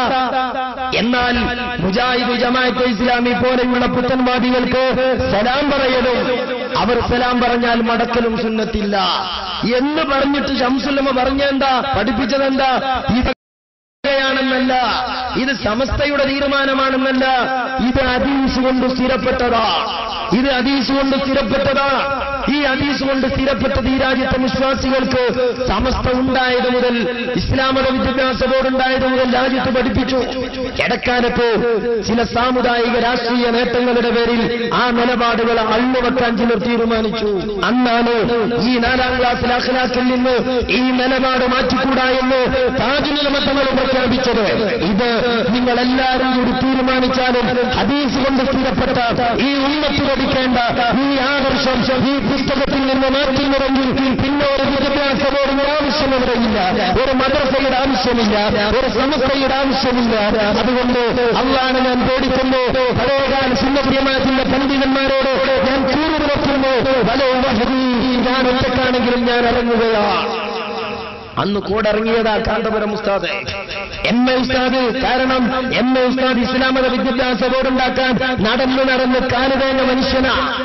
ഇന്ന് കേരളത്തിൽ ഇസ്ലാം മത വിദ്യാഭ്യാസ ബോർഡിന്റെ രൂപീകരണ വേളയിൽ അതിന് നേതൃത്വം കൊടുത്ത ഒരു മുസ്ലിം ജീവിച്ചിരിക്കുന്നെങ്കിൽ അത് മൗലാന എം എ അബ്ദുൽ ഖാദർ മുസ്ലിയാരും പരമണപ്പുള്ള മുസ്ലിയാരുമാണ്. നിങ്ങളത് വികൃതമാക്കി. അങ്ങനെയാണ് സുന്നി വിദ്യാഭ്യാസ ബോർഡ് രൂപീകരിച്ചത്. ഇത് കാന്തപുരം ഉസ്താദിന്റെ തീരുമാനം മാത്രമല്ല, ശംസുൽ ഉലമ പഠിപ്പിച്ചതും അതാ. നോക്ക് നിങ്ങൾ, ശംസുൽ ഉലമയുടെ തീരുമാനം, ഈ കെ ഉസ്താദിന്റെ ഫത്വ, ഒരു വഹാബി നിസ്കരിച്ചാൽ അവൻ മരിച്ചാൽ മയ്യത്ത് നിസ്കരിച്ചൂടാ എന്ന് പറഞ്ഞാൽ അതിന്റെ അർത്ഥം എന്താ? അവന് മയ്യത്ത് നിസ്കരിക്കണമെങ്കിൽ അവന്റെ ആൾക്കാരുണ്ടാവുമല്ലോ. സുന്നികൾ മയ്യത്ത് നിസ്കാരത്തിൽ ജനപങ്കാളിത്തവും ജനബാഹുല്യവും ഉണ്ടാകുക എന്ന് പറഞ്ഞാൽ അതൊരു മൂമിനായ മനുഷ്യന് കൊടുക്കുന്ന ബഹുമാനവും അംഗീകാരവുമാണ്. റസൂലുള്ളാഹിനെ ഇകഴ്ത്തിയ മുസ്ലിം പാരമ്പര്യത്തെ നിരാകരിച്ച ഒരു വഹാബിക്ക് അത് കിട്ടിക്കൂടാ. അതുകൊണ്ട് ഈ കൊടുത്ത ഫത്വയാണ് നിങ്ങൾ കാണുന്നത്. ഈ ഫത്വകൾ, ഈ ആദർശങ്ങൾ സമസ്ത പഠിപ്പിച്ചു. അത് പഠിപ്പിക്കാൻ വേണ്ടി സമസ്ത ഉണ്ടാക്കി. ഇനി നിങ്ങൾ ആലോചിക്കുന്ന സഹോദരന്മാര്, എന്തുകൊണ്ടാണ് ചില നിഷ്പക്ഷമതികൾ ഇത് കേൾക്കുമ്പോൾ ചിന്തിക്കൂ, എന്താ ഇപ്പൊ ഇങ്ങനെയൊക്കെ? ഇതൊക്കെ ഇപ്പോഴത്തെ കാലത്ത് കുറച്ച് മോശമല്ലേ? ചിലർ അങ്ങനെ പറയും, എ പി ഉസ്താദ് ഒരുപാട് നല്ല കാര്യം ചെയ്യുന്നുണ്ട്, എന്നാലും ആ വഹാബിനേറ്റ്, ആ ജമാഅത്ത് ഇസ്ലാമിനേറ്റ് അത് കുറച്ച് വിഷമാ. പക്ഷേ അത് കാന്തപുരം ഉസ്താദിന്റെ സ്വാർത്ഥതയല്ല, കാന്തപുരം ഉസ്താദ് പറഞ്ഞതല്ല, അത് സുന്നത്തി ജമാഅത്തിന്റെയും ഇസ്ലാമിന്റെയും ഹദീസിന്റെയും നിലപാടാണ്. ആ നിലപാട് എ പി ഉസ്താദ് എടുത്തു. കാരണം എന്തുകൊണ്ട്?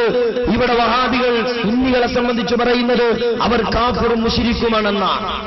അവർ കാഫിറും മുശ്രിക്കുമാണെന്നാണ് ബഹുമാനപ്പെട്ട സുന്നത്തി ജമാഅത്തിലെ വിവിധങ്ങളായ സമസ്തകൾ. ആ സമസ്തകളെ സംബന്ധിച്ചൊരു വഹാബി മൗലവി പറയുന്നത്, ഈ രാജ്യത്തെ എല്ലാ സമസ്തകളും ഇവിടെ ശിർക്കിലേക്ക് ജനങ്ങളെ കൂട്ടിക്കൊണ്ടുപോവുകയാണ്. ഈ രാജ്യത്തെ എല്ലാ സമസ്തയും ഈ രാജ്യത്തെ ശിർക്കിലേക്ക് ജനങ്ങളെ കൂട്ടിക്കൊണ്ടുപോവുകയാണ് എന്നൊരു വഹാബി മൗലവി പറയുമ്പോൾ, അതുപോലെ പ്രിയപ്പെട്ട സഹോദരന്മാരെ, മുശ്രിക്കുകളാകുന്ന സുന്നികളോടാണ് വഹാബികൾ ദഅവത്ത് നടത്തുന്നത് എന്നവർ പറയുമ്പോൾ ഈ നിലപാട് മുൻപേ വഹാബികൾ പ്രഖ്യാപിച്ചതാണ്. മാലിക് ദീനാർ മുതൽ അമ്പുറം തങ്ങൾ വരെയുള്ള നീണ്ട ഇസ്ലാമിക പാരമ്പര്യത്തെ കുഫ്ർ ആരോപിച്ചുകൊണ്ടാണ് വഹാബികൾ രംഗത്ത് വന്നത്. അതുകൊണ്ടാണ് വിവിധങ്ങളായ സന്ദർഭങ്ങളിൽ ഇങ്ങനെയുള്ള അവിഹിതമായ ഐക്യങ്ങൾ വന്നപ്പോ സമസ്ത ഉചിതമായ മറുപടി നൽകി. ഒരു കാലത്ത് വഹാബികൾ സമസ്തയിലേക്ക് കത്തയച്ചു. എന്താണ് കത്ത്? നമുക്ക് സാമുദായികമായി ഐക്യപ്പെടണമെന്നാണ്. അങ്ങനെ ഐക്യപ്പെടണമെന്ന് കത്തയച്ചപ്പോൾ അന്നത്തെ സമസ്തയുടെ നേതാവായിരുന്ന KV കൂറ്റനാട് മറുപടി കൊടുത്തു. എന്താ മറുപടി കൊടുത്തത്? നിങ്ങൾ ഉദ്ദേശിക്കുന്നത് ഒരു മുസ്ലിം ഐക്യമല്ലേ? മുസ്ലിം ഐക്യത്തിന്റെ പേരിൽ ഒരു മേശയ്ക്ക് ചുറ്റും ഇരിക്കുമ്പോൾ ആ ഇരിക്കുന്ന ആളുകളെങ്കിലും തമ്മിൽ പരസ്പരം മുസ്ലിങ്ങളാണ് സമ്മതിക്കണ്ടേ? പക്ഷേ നിങ്ങൾ ഇത്രയും കാലം ജനങ്ങളോട് പറഞ്ഞത് ഞങ്ങളൊക്കെ മുശ്രിക്കാണെന്നാണ്. നിങ്ങളുടെ ഐക്യവേദിയുടെ മേശപ്പുറത്തിരിക്കാനുള്ള ഞങ്ങളൊക്കെ മുശ്രിക്കാണെന്നാണ് നിങ്ങൾ പറയുന്നത്. അതുകൊണ്ട് ഞങ്ങളൊക്കെ മുസ്ലിമാണ് എന്നൊരു പ്രസ്താവന നിങ്ങൾ ഇറക്കിയാൽ മുസ്ലിം ഐക്യത്തെക്കുറിച്ച് ചിന്തിക്കാം. അല്ലെങ്കിൽ അത് മുസ്ലിം മുശ്രിക്ക് ഐക്യമേ ആവുകയുള്ളൂ. അത് KV കൂറ്റനാട് അടക്കമുള്ള നേതാക്കൾ കൊടുത്തതാ. സമസ്ത ഒന്നായിരുന്ന കാലത്ത് കൊടുത്തതാ. ഇനി നിങ്ങൾ നോക്ക്, 1984 സമസ്തയുടെ യോഗത്തിലേക്ക് മുസ്ലിം യൂത്ത് ലീഗിന്റെ ഒരു കത്ത് കിട്ടി. എന്താണ് കത്തിലുണ്ടായിരുന്ന വിഷയം? അന്ന് ഷാബാനു കേസ് കൊടുമ്പിരിക്കൊള്ളുന്ന കാലമാണ്. ആ കൊടുമ്പിരിക്കൊള്ളുന്ന കാലത്ത് മുസ്ലിം യൂത്ത് ലീഗ് കത്തയച്ചിട്ട് പറഞ്ഞു, എന്ത് ഇവിടെ EMS നമ്പൂതിരിപ്പാട് ശരീഅത്തിനെ വികലാക്കുന്നുണ്ട്. അങ്ങനെ വികലാക്കും എന്ത് ചെയ്യണം? മതപരമായ നിലപാടിൽ അതിന് പ്രതിഷേധിക്കണം. അത് മുസ്ലിങ്ങൾ ചെയ്തു. അത് ചെയ്തപ്പോൾ EMS തിരുത്തി പറഞ്ഞു. അങ്ങനെ ആ വിഷയം അവസാനിച്ചു. പക്ഷേ അതിനു പകരം രാഷ്ട്രീയക്കാർ പരിഹരിക്കാൻ തീരുമാനിച്ച വേറെ പോലത്തിലാ പറയാം. അന്ന് മുദ്രാവാക്യം വന്നു. എന്ത്? ഒന്നും കെട്ടും രണ്ടും കെട്ടും EMSന്റെ ഓളയും കെട്ടും പറയാൻ പറ്റൂല. ഒന്നും കെട്ട് രണ്ടും കെട്ട് ആവശ്യമാകുമ്പോ. പക്ഷെ EMSന്റെ ഓളെ കെട്ടെന്ന് പറയുന്ന ഇസ്ലാമിന്റെ നിലപാടല്ല. അത് രാഷ്ട്രീയക്കാർ പരിഹരിക്കുമ്പോഴാണ് അപകടമാണ്. അങ്ങനെ ഷാബാനു കേസിന്റെ പേരിൽ EMS ശരീഅത്ത് വികലാക്കുന്നു. അതുകൊണ്ട് മുസ്ലിങ്ങളൊക്കെ ഐക്യപ്പെടണമെന്ന് പറഞ്ഞ് യൂത്ത് ലീഗ് കമ്മിറ്റിയുടെ കത്ത് കിട്ടുകയാണ്. അന്ന് സമസ്ത ഒന്നാണ്. ആ സമസ്ത എന്താ മറുപടി കൊടുത്തത്? നിങ്ങൾ ശരീഅത്ത് സംരക്ഷിക്കാനാണല്ലോ, ശരീഅത്തിന് വേണ്ടിയാണല്ലോ ഐക്യപ്പെടുന്നത്. പക്ഷേ ആ ഐക്യവേദിയിൽ EMSനെ പോലെ മറ്റൊരു നിലക്ക് ശരീഅത്തിനെ വികലമാക്കുന്ന വഹാബികളുണ്ട്, ശരീഅത്തിനെ വികലമാക്കുന്ന മൗദൂദികളുണ്ട്. അതുകൊണ്ട് അവരുമായി ഐക്യത്തെക്കുറിച്ച് ചിന്തിക്കാൻ ഞങ്ങളെ കൊണ്ടാവില്ല. അത് AP ഉസ്താദിന്റെ നിലപാടല്ല, സമസ്തയുടെ നിലപാടാണ്, സമസ്തയുടെ ആദ്യകാല നിലപാടാണ്. എന്തുകൊണ്ട്? സുന്നത്തി ജമാഅത്തിന്റെ ആദർശവാദികളെ കാഫിറും മുശ്രിക്കുമായി ഇവർ ചിത്രീകരിച്ചു. സമസ്ത എന്ന് പറയുന്ന എല്ലാ സമസ്തയും ഇവിടെ ജനങ്ങളെ ശിർക്കിലേക്ക് ക്ഷണിക്കുന്നു എന്നവർ പ്രഖ്യാപിച്ചു. അതേ മുജാഹിദുകൾ മാത്രമേ ഉള്ളൂ ആ പ്രവർത്തനങ്ങളിൽ. മറ്റു മതസംഘടനകളൊക്കെ ഉപരിപ്ലവമായ പ്രവർത്തനങ്ങളിൽ മാത്രം കേന്ദ്രീകരിച്ചുകൊണ്ട് ശിർക്കിലേക്കും ബിദ്അത്തിലേക്കും ആളുകളെ ചേർത്തുകൊണ്ടിരിക്കുകയാണ്. ഭൂരിഭാഗം വരുന്ന സമസ്തക്കാര് എന്താണ് ചെയ്തുകൊണ്ടിരിക്കുന്നത് എന്ന് നിങ്ങൾ ചിന്തിച്ചിട്ടുണ്ടോ? ഏത് സമസ്തയായാലും, കേരള സമസ്തയായാലും ദക്ഷിണ കേരള സമസ്തയായാലും സമസ്ഥാനയായാലും ഒക്കെ ജനങ്ങളെ കൂട്ടിക്കൊണ്ടുപോകുന്നത് ശിർക്കിലേക്കാണ്. അപ്പോ അതുകൊണ്ടാണ് അന്ന് KV പറഞ്ഞത്, ഞങ്ങളെയൊക്കെ ഈ ശിർക്കില്ല നിങ്ങളൊന്ന് പറയും, ഞങ്ങൾ മുസ്ലിമാ നിങ്ങളൊന്ന് പറയും. ഇനി നിങ്ങൾ നോക്ക്, വേറൊരു മൗലവി പറയുന്നത് മുശ്രിക്കുകളാകുന്ന സുന്നി സമൂഹം. കാരണം നമ്മുടെയൊക്കെ വിശ്വാസം മൊയ്തീൻ ശൈഖാണ് പഠിച്ചോനെന്നാണ്. ആ നമ്മളെ പഠിച്ചോനാരാന്ന് നമ്മളാ തീരുമാനിക്കേണ്ടത്, അത് മറ്റൊരു വിഷയം. മൗലവി പറയുന്നത് നോക്ക്, അല്ലാഹു അക്ബർ എന്ന് പറഞ്ഞിട്ടാണ് അവർ പോരാടി. അല്ലാഹു അക്ബർ എന്ന സ്ഥാനത്ത് മൊയ്തീൻ ശൈഖിനെ പ്രതിഷ്ഠിച്ച മുശ്രിക്കുകളായ സുന്നി സമൂഹത്തിനിടയിലാണ് എനിക്ക് നിങ്ങൾക്കും തൗഹീദ് പറയാനുള്ളത്. ഇവിടെ സമസ്ത ഈ നിലപാടെടുക്കേണ്ടതല്ലേ? സമസ്ത ഈ നിലപാടല്ലേ? സമുദായം ഐക്യം ക്രിയാത്മകമാണെങ്കിൽ ഇതല്ലേ ചെയ്യേണ്ടത്? അതേ സമസ്ത ചെയ്തിട്ടുള്ളൂ. അതിന്നല്ല സമസ്ത രൂപീകരിച്ചെന്ന് മുതൽ എടുത്ത നിലപാടാണ്. എന്നാൽ പ്രിയപ്പെട്ട മുഹമ്മദീങ്ങളെ, അപകടം അവിടുന്ന് അതിരുകടന്നു. മഹാനായ ശംസുലമയുടെ അസ്സംസ്ലിയാരെ വഫാത്താകാൻ കിടക്കുമ്പോ അസ്സംസ്ലിയാരുടെ മുമ്പിലേക്ക് ഒരു വഹാബിലോടെ കത്തയച്ചു. എന്താ കത്തിലുള്ളത്? ഓ അസ്സംസ്ലിയാരെ, നിങ്ങൾ മന്ദിരത്ത് പോകുന്നുണ്ട്, മക്കാമിൽ പോകുന്നുണ്ട്, ബുർദ ചെല്ലുന്നുണ്ട്, മൗലിദ് പോകുന്നുണ്ട്. അതുകൊണ്ട് നിങ്ങൾ എന്ത് ചെയ്യണം? നിങ്ങൾ മുജാഹിദാകണം. ഇത്തരം കർമ്മങ്ങളെ മുഴുവനും നിരാകരിക്കണം. എന്നാൽ നിങ്ങൾക്ക് മുസ്ലിമായി മരിക്കാം. അല്ലെങ്കിൽ നിങ്ങൾ മുശ്രിക്കായിട്ടാണ് മരിക്കുന്നത്, കാഫിറായിട്ടാണ് മരിക്കുന്നത്. അതിന്റെ മുഴുവൻ തെറ്റെടുത്തത് നിങ്ങൾ കേട്ടിരിക്കേണ്ടി വരുമെന്ന് അന്നമ്മർ മൗലവി എഴുതിയ കത്താണ്. സഹോദരന്മാരെ, അസ്ലിം തസ്ലം മുസ്ലിമായിക്കോളൂ. മരിക്കാൻ കിടക്കുന്ന പണ്ഡിത മഹാത്മാവിന്റെ വരയാർന്ന കൈകളിലേക്ക് അത് കിട്ടി. അന്ന് തന്റെ സഹപ്രവർത്തകരാകുന്ന കമറുല്ലമ കാന്തപുരം ഉസ്താദിന്റെ കൈകളിലേക്ക് അത് കൈമാറിയിട്ട് പറഞ്ഞു, എന്റെ ആരോഗ്യമുള്ള കാലത്തോ എന്തോടമുള്ള കാലത്തോ എന്റെ മുഖത്ത് നോക്കി ഇത് പറയാൻ കഴിയുന്ന ഒരു മൗലവി രാജ്യത്തില്ലായിരുന്നു. എന്റെ ആരോഗ്യം നഷ്ടപ്പെട്ടുപോയി. ഇത് പറയേണ്ടത്, ഇത് ജനങ്ങളെ പഠിപ്പിക്കേണ്ടത്, ഇതിന് നിങ്ങൾ മറുപടി പറയേണ്ടത് നിങ്ങളുടെ ബാധ്യതയാണെന്ന് പറഞ്ഞപ്പോൾ ആ ബാധ്യത ഏറ്റെടുത്ത് തൊട്ടുടനെ തന്നെ തൊട്ടുപുറത്ത് കട്ടപ്പാടത്ത് വെച്ച് കമറുല്ലമ കാന്തപുരം ഉസ്താദ് ഈ രാജ്യത്തെ മഹാവിദ്വാനിമാരെ പരസ്യമായ ചെലകിൽ എന്താ ഫലം? അള്ളാന്റെ ഭൂമിക്ക് മുകളിൽ ആകാശത്തിന് ചുവട്ടിൽ പിന്നെ ആ രൂപത്തിലൊരു സംവാദത്തിന് വഹാബികൾ വേറെ തയ്യാറായിട്ടില്ല. കാന്തപുരം ഉസ്താദ് പഠിപ്പിച്ചു. എന്നാൽ ഈയൊരു നിലപാട് സമുദായത്തിലുണ്ടായപ്പോൾ ഇനിയോ നിങ്ങൾ നോക്ക്, ഇസ്ലാമിനെ മുഴുവൻ നിരാകരിക്കാനുള്ള ശ്രമം നടത്തി. ഹദീസുകൾ വിശുദ്ധമായ ഖുർആനിന്റെ വിശദീകരണമാണ്. ആ ഹദീസുകൾ വരെ പലപ്പോഴും വഹാബികൾക്ക് ഉൾക്കൊള്ളാൻ കഴിഞ്ഞില്ല.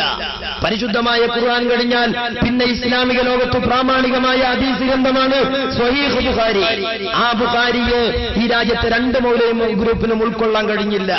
ഒരു മൗലവി തന്റെ ഉസ്താദായ സലാം സുല്ലമിയെ സംബന്ധിച്ചു പറയുന്നത്, അയാൾക്ക് ബുഖാരിയിൽ ഒന്നും വിശ്വാസമല്ല, ബുഖാരിയിൽ 60 ഹദീസ് അയാൾ തള്ളുകയാണ്, ഖുർആൻ തള്ളാൻ കഴിയാത്തതുകൊണ്ട് അയാൾ ഹദീസ് തള്ളിയത് എന്ന് അബ്ദുസ്സലാം സുല്ലമിയെ കുറിച്ച് ശിഷ്യനായ സക്കരിയ സുലായി പറയുകയാണ്. ഖുർആൻ പച്ചക്ക് തള്ളാൻ അവർക്ക് ഒരു വിഷമം, ജനങ്ങൾ വിടൂലല്ലോ. ഹദീസ് എന്ന് പറഞ്ഞാൽ അത് വേറോലെയാണ്. ആരാ പറയുന്നത്? ഹദീസ് എന്നുള്ള വാക്ക് പോലും അറബിയിൽ എഴുതാൻ വയ്യാത്ത ജാഹില് പറയാണ് അത് വേറോലെയാണ്. ബുഹാരിയോ? ബുഹാരി എന്നും കൂടി പറയാൻ പറ്റുമോനെ? ഓനാ പറയണത് അതിൽ വേറോലുണ്ട്. എന്താണ് സഹീഹുൽ ബുഖാരിയുടെ സ്ഥാനം? സഹീഹുൽ ബുഖാരിയിൽ എന്താ ഉള്ളത്? ഒന്നും അറിയുകയില്ല. അത്ര വളരെ മോശമായ തരത്തിൽ റസൂലുള്ളാഹി സ്വല്ലല്ലാഹു അലൈഹി വസല്ലമയുടെ ഹദീസുകളെ പുച്ഛിക്കുന്ന അവസ്ഥയിലേക്ക് ഖൗമിനെ എത്തിച്ചിരിക്കുകയാണ് ഇദ്ദേഹം. ഇതിന്റെ പാപഭാരം അള്ളാഹു അദ്ദേഹത്തിന് കൊടുക്കുക തന്നെ ചെയ്യും എന്നതിൽ യാതൊരു സംശയവുമില്ല. റസൂലുള്ളാഹി സ്വല്ലല്ലാഹു അലൈഹി വസല്ലമയുടെ ഹദീസുകളെ ജനമധ്യത്തിലിട്ട് പുച്ഛിച്ച് സംസാരിക്കുന്നവന്റെ പരിണിതി എന്തായിരിക്കുമെന്ന് ഇൻഷാ അല്ലാഹ് ഈ ദുനിയാവിൽ വെച്ച് തന്നെ ഒരുപക്ഷെ അള്ളാഹു കാണിച്ചു കൊടുക്കാതിരിക്കുകയില്ല എന്ന വിശ്വാസക്കാരനാണ് ഞാൻ. സക്കരിയ സുലായി പറയുന്നത് എന്താണ്? ആ ബുഖാരിയുടെ 2 ചട്ടക്കുള്ളിൽ എല്ലാം ശരിയാന്ന് നമുക്ക് അഭിപ്രായമല്ല. ബുഖാരി വിമർശനങ്ങൾക്ക് അതീതമാണെന്നോ, ഇമാം ബുഖാരി മഅസൂമാണെന്നോ, ആ 2 ചട്ടക്കുള്ളിലുള്ളതെല്ലാം സത്യസമ്പൂർണ്ണമാണെന്നോ ആർക്കും ഇവിടെ വാദമില്ല. ഇതന്നെ സുല്ലമീൻ പറഞ്ഞത് ഒരു 10-20 മോശമുണ്ട് എന്നുള്ളതാണ്. അപ്പൊ എന്റെ മുമ്പ് ഒരാൾ പിരിവിൽ ചെന്നപ്പോ വലിയ കാക്കുള്ളത് തട്ടിന്റെ മുകളിലാണ്, അനുജനാണ് സിറ്റ് ഔട്ടിൽ. അപ്പൊ പിരിവാരനോട് അഞ്ചൻ കാക്കാന്റെ സ്വഭാവം തിരിയുകൊണ്ട് പറഞ്ഞു, ഇവിടെ ഒന്നുമില്ല, ഇത് പോയിക്കോ. പോണത് കണ്ടപ്പോ മേലെന്ന് കാക്ക ഇറങ്ങി എന്നിട്ട് പറഞ്ഞു, മറ്റവനെ വിളിച്ചിട്ട് പറഞ്ഞു, എന്തിനെ വന്നിനെ? പിരിവിനാണ്. ഇതെന്റെ അവൻ പറഞ്ഞ് ഇവിടെ ഒന്നും ഇല്ലാന്നാ പറഞ്ഞത്. എന്നാലേ ഇവിടെ ഉണ്ട് എന്ന് പറയാൻ, ഇല്ല എന്ന് പറയാൻ അധികാരം എനിക്കാണ്, ഇവിടെ ഒന്നുമില്ല, പോയിക്കോ. ഇതന്നെയാണ് ഇപ്പൊ ഇവിടെ സംഭവിക്കുന്നത്. ബുഖാരി തള്ളാൻ അധികാരം അബ്ദുസ്സലാം സുല്ലമിക്കില്ല. എന്നാ രസം തരങ്ങള് തള്ളി എന്ന് പറയുമ്പോ തള്ളിയിട്ടില്ല എന്നല്ലേ പറയേണ്ടത്? അബ്ദുസ്സലാം സുല്ലമി പറയാണ്, ഇവിടെ ഇപ്പൊ ഞാനൊരു 60 ഹദീസ് തള്ളിയതാ വിഷയം, ഞാൻ 60 ഹദീസ് തള്ളിയോണ്ട് എന്തേ ഇപ്പൊ നഷ്ടം പറ്റിയെന്നുള്ളതാണ്. ഇതെന്നെയാ പറഞ്ഞത്. ഞാൻ 60 ഹദീസ് ലൈഫാക്കിയിട്ട് മുജാഹിദ് എന്തെങ്കിലും നഷ്ടപ്പെട്ടോ? ഇതെന്നെയാ പറഞ്ഞത്. ഞാൻ 60 ഹദീസ് ലൈഫാക്കിയിട്ട് മുജാഹിദ് എന്തെങ്കിലും നഷ്ടപ്പെട്ടോ? ഇതെന്നെയാ പറഞ്ഞത്. ഞാൻ 60 ഹദീസ് ലൈഫാക്കിയിട്ട് മുജാഹിദ് എന്തെങ്കിലും നഷ്ടപ്പെട്ടോ? അടക്കകച്ചോടല്ലോ. സമുദായത്തിൽ അള്ളാന്റെ റസൂല് നൽകിയ വിശദീകരണം അതപ്പടി നിലനിൽക്കണ്ടേ? ചുരുക്കത്തിൽ സഹോദരന്മാരെ, ഇത്രമാത്രം അപകടകരമായ ഇസ്ലാമിക സമുദായത്തിൽ മുസ്ലിങ്ങളെ ആദർശപരമായി അപജയത്തിലേക്ക് കൊണ്ടുപോകുന്ന ഒരു വലിയ അപകടം അതായിരുന്നു ഈ രാജ്യത്ത് വിധേയികൾ കൊണ്ടുവന്നത്. അതുകൊണ്ടാണ് വരക്കൽ മുല്ലക്കോയ തങ്ങൾക്ക് ആ നിലപാടെടുക്കേണ്ടി വന്നത്. അതുകൊണ്ടാണ് ശംസുൽ ഉലമക്ക് അത് പഠിപ്പിക്കേണ്ടി വന്നത്. അതുകൊണ്ട് തന്നെയാണ് ബഹുമാനപ്പെട്ട താജുൽ ഉലമയും കാന്തപുരം ഉസ്താദും ഇത് പറയുന്നത്. ഇത് അവരുടെ സൃഷ്ടിയാണോ? ഇതൊക്കെ ഗൗരവമുള്ള തെറ്റ് തന്നെയല്ലേ? ആണെന്ന് ഇവർക്കൊക്കെ അറിയാം. പക്ഷെ ആ തെറ്റ് വഹാബികളുടെ കയ്യിലുണ്ട് എന്ന് പറഞ്ഞു കൊടുക്കണ്ടേ? വഹാബികളുടെ കയ്യിലുണ്ട് എന്ന് പറയണ്ടേ? ഇവരാണിത് ചെയ്യുന്നതെന്ന് പറയണ്ടേ? അത് പറഞ്ഞ ആളെ കിട്ടൂല. അപ്പൊ എന്ത് ചെയ്യാണ്? നേരിട്ട് മൂക്ക് പിടിക്കുന്നതിന് പകരം ഈ കാസിമി മൗലവി എന്ത് ചെയ്യാണ്? തലയുറ്റി മൂക്കിടിക്കുക. ഇയാൾ എന്നെ പറയുന്നുണ്ട് എന്ത്? ഇയാൾ പറയുന്നത് ഹദീസ് ഇങ്ങനെ തള്ളാനൊക്കെ പറഞ്ഞാല് റിദ്ദത്ത് വരെ വരാമെന്നാണ്. എന്നിട്ട് അയാൾ പറയുന്നു സമുദായം എന്ന് പറഞ്ഞ് ഇങ്ങനെയുള്ള ആൾക്കാരെ മുഴുവൻ കൂട്ടിപ്പിടിക്കാണ് എന്നാ. എന്നിട്ട് അയാൾ പറയുന്നത് മലപ്പുറം ജില്ലയിലൊക്കെ ഹദീസ് തള്ളണ കുറെ ആൾക്കാരുണ്ട് എന്നാ. ഈ കാടടക്കി വെടിവെക്കണതുകൊണ്ട് മുമ്പ് കുത്തിരിക്കണ കൗമിന് വിഷയം തിരിയോ? അപ്പൊ എന്താ വിഷയം തിരിയണ പോലത്തെ പറഞ്ഞു കൊടുത്താൽ കൂടെ ആളെ കിട്ടൂല കൈയടിക്കാൻ. അതേ സമയത്തോ ആളുകളെ പൊട്ടീസാക്കുന്ന രൂപത്തിൽ അറിയുന്ന സത്യം അറിയാതെ ഇവർ പറയേണ്ടി വരികയാണ്. ആ നിലക്ക് നോക്ക് നിങ്ങൾ, ഹദീസ് തള്ളല് വലിയ തെറ്റാണെന്ന് തന്നെ കാസിമി പറയാം. അത് റസൂലുള്ളാഹിന്റെ ഹദീസാണെന്ന് എന്നവർക്ക് അറിയാം. എന്നിട്ടും ആ ഹദീസിനെ നിഷേധിക്കുകയാണെങ്കിൽ ഫഹുവ മുർത്തദ്ദുൻ. അത് ലൈഫാണോ അല്ലേന്ന് അറിയാത്തോണ്ട് നിഷേധിച്ചല്ല, അറിയാം. ഇത് സ്വഹിയായ ഹദീസ് തന്നെ, റാവികളൊക്കെ സ്വഹിയ, അപ്പൊ സംഗതിയൊക്കെ സ്വഹിയ തന്നെ. എന്നാലും ഇവനത് അംഗീകരിക്കണില്ല, ഇവന്റെ തലക്ക് യോജിക്കാത്ത അംഗീകരിക്കൂല. ആ പ്രവണത വളർന്നു വന്നുകൊണ്ടിരിക്കുന്നുണ്ട്. എന്റെ ബുദ്ധിക്ക് യോജിക്കാത്ത ഹദീസ്. അപ്പൊ ഹദീസിനെ തീരുമാനിക്കണം അവനാന്റെ ബുദ്ധിയാണ്. അത് ഹമീദ് ചേന്നമംഗലൂരിന്റെ കഥയല്ല പറയുന്നത് അല്ലേ? അതുപോലെയുള്ള യുക്തിവാദികളും നിരീശ്വരവാദികളുമാണോ പ്രിയപ്പെട്ട സഹോദരങ്ങളെ ഇത് പറഞ്ഞു കൊടുക്കണ്ടേ? ഇങ്ങനെ തെറ്റ് ആരുടെ കയ്യിലുണ്ടെന്ന് സമുദായത്തെ ബോധ്യപ്പെടുത്തണ്ടേ? എന്തേ അത് പറയാൻ കഴിയാത്തത്? എന്നിട്ട് ഇയാൾ പറയും ഇവരൊക്കെ സമുദായം വന്ന് കൊണ്ടെടുക്കുക. എല്ലാം ഖുർആനിൽ തന്നെ ഉണ്ടല്ലോ, പിന്നെന്തിനാ ഹദീസ്? മലപ്പുറം ജില്ലയിലുണ്ട് ഹദീസ് നിഷേധികളായ ആയിരക്കണക്കായ ആളുകൾ മലപ്പുറം ജില്ലയിലുണ്ട്. ആരാണ് സമുദായം എന്നാ പറഞ്ഞു നടക്കുന്നത്. ഇവരൊക്കെ പറയുന്ന പേര് സമുദായം എന്നാ. ഹദീസ് നിഷേധികളായ ആരാണ് ഈ ഹദീസ് നിഷേധിക്കുന്നത്? അത് ചേകന്നൂര് മാത്രാണോ? കാദ്യാനികൾ മാത്രാണോ? പ്രിയപ്പെട്ട സഹോദരന്മാരെ, അപ്പെന്താണ് ആളുകളിടയിൽ കാര്യം പറഞ്ഞു എന്ന് വരുത്തി തീർക്കുക, എന്നാൽ മുമ്പിലുള്ള വിവിധ ചിന്താഗതിക്കാരായ ആളുകളുടെ കയ്യടി നഷ്ടപ്പെടും ചെയ്യരുത്. ഇതിനുള്ള ചപ്പടി വിദ്യയാണ് ഈ നടത്തുന്നത്. ഇതാണ് ഈ തന്ത്രം. ഇത് ആളുകളുടെ ഇടയിൽ കയ്യടി കിട്ടാനും നിലനിൽപ്പ് നേടാനുമുള്ള ചില പരിപാടികളാണ്. എന്നിട്ടോ ഇവിടെ ആരാണ് ഇവരെയൊക്കെ സമുദായം വന്ന് കൂട്ടിപ്പിടിക്കുന്നത്? കാന്തപുരം ഉസ്താദ് പറഞ്ഞു അങ്ങനെ ഒരു സാമുദായിക ഐക്യൊന്നും ഇത്തരം വിഷയം നിലനിർത്തിക്കൊണ്ട് വേണ്ട. അവര് മുബ്തദീങ്ങളാണ്, അവര് വിധേയികളാണ്, അതുകൊണ്ട് അവരങ്ങനെ തന്നെ നിർത്തണമെന്നാണ് ഇസ്ലാമിന്റെ നിലപാട്. അതാണ് സമസ്ത പഠിപ്പിച്ചത് എന്ന് കാന്തപുരം ഉസ്താദ് പറഞ്ഞു. നിങ്ങൾ ശംസുലമ പോലും ചെയ്യാൻ മടിച്ച കാര്യങ്ങൾ നിങ്ങൾ ചെയ്തു. ശംസുലമയുടെ ജീവിതകാലത്ത് ഒരു വഹാബിയെ SYS എന്ന് പറയുന്ന ഒരു സംഘടനയുടെ പേരിൽ നോമ്പ് തുറക്കാനോ അവർ കത്താഴമൂറ്റാനോ ശംസുലമ തയ്യാറായിട്ടില്ല. നിങ്ങളത് ചെയ്തു ശംസുലമയുടെ പേരും പറഞ്ഞുകൊണ്ട്. എവിടെ? ഇത് 1999 ഡിസംബറിലെ ചന്ദ്രികാ ദിനപത്രമാണ്. ഈ ചന്ദ്രികാ ദിനപത്രത്തിൽ പണ്ഡിതരും നേതാക്കളും ഒത്തുചേർന്ന ഇഫ്താർ സംഗമം ഹൃദ്യമായി എന്നാണ്. എന്നിട്ട് എന്താ അതിൽ പറയുന്നത്? മുസ്ലിം സൗഹൃദവേദി തീരുമാനമനുസരിച്ച് സുന്നി യുവജന സംഘം സംഘടിപ്പിച്ച ഇഫ്താറിൽ സമസ്തയുടെയും കേരള നദ്വത്തുൽ മുജാഹിദിന്റെയും ജമാഅത്തെ ഇസ്ലാമിയുടെയും പ്രഗത്ഭ പണ്ഡിതന്മാർ സംബന്ധിച്ചു. ഞാൻ ചോദിക്കട്ടെ, ജനങ്ങളെ വണ്ടി കയറ്റരുത്, ജനങ്ങളെ കുതിര കളിപ്പിക്കരുത്. ഞാൻ വളരെ സ്പഷ്ടമായി ചോദിക്കുന്നു, കാന്തപുരം ഉസ്താദിന്റെ സാന്നിധ്യത്തിൽ, ഈ കാന്തപുരം ഉസ്താദിന്റെ കീഴിലുള്ള SSFന്റെയോ SYSന്റെയോ സംഘടനകളുടെ നേതൃത്വത്തിൽ ഈ രാജ്യത്ത് ഒരു വഹാബി മൗലവിയെ, ഒരു വഹാബി സംഘടനാ പ്രവർത്തകരെ നോമ്പ് തുറക്കാനോ അത്താഴം കൊടുക്കാനോ അല്ലെങ്കിൽ ചോറൂട്ടാനോ വിളിച്ചുകൂട്ടിയത് പറയാൻ കഴിയോ? പ്രശ്നം ഇവിടെയാ. ഗണ്ണനത്തിരുന്നതല്ല, സംഭാരത്തിലിരുന്നതല്ല, ഹജ്ജ് കമ്മിറ്റിയിലിരുന്നതല്ല, വഖഫ് ബോർഡിലിരുന്നതല്ല. അത് മറ്റൊരു ലക്ഷ്യമാണ്.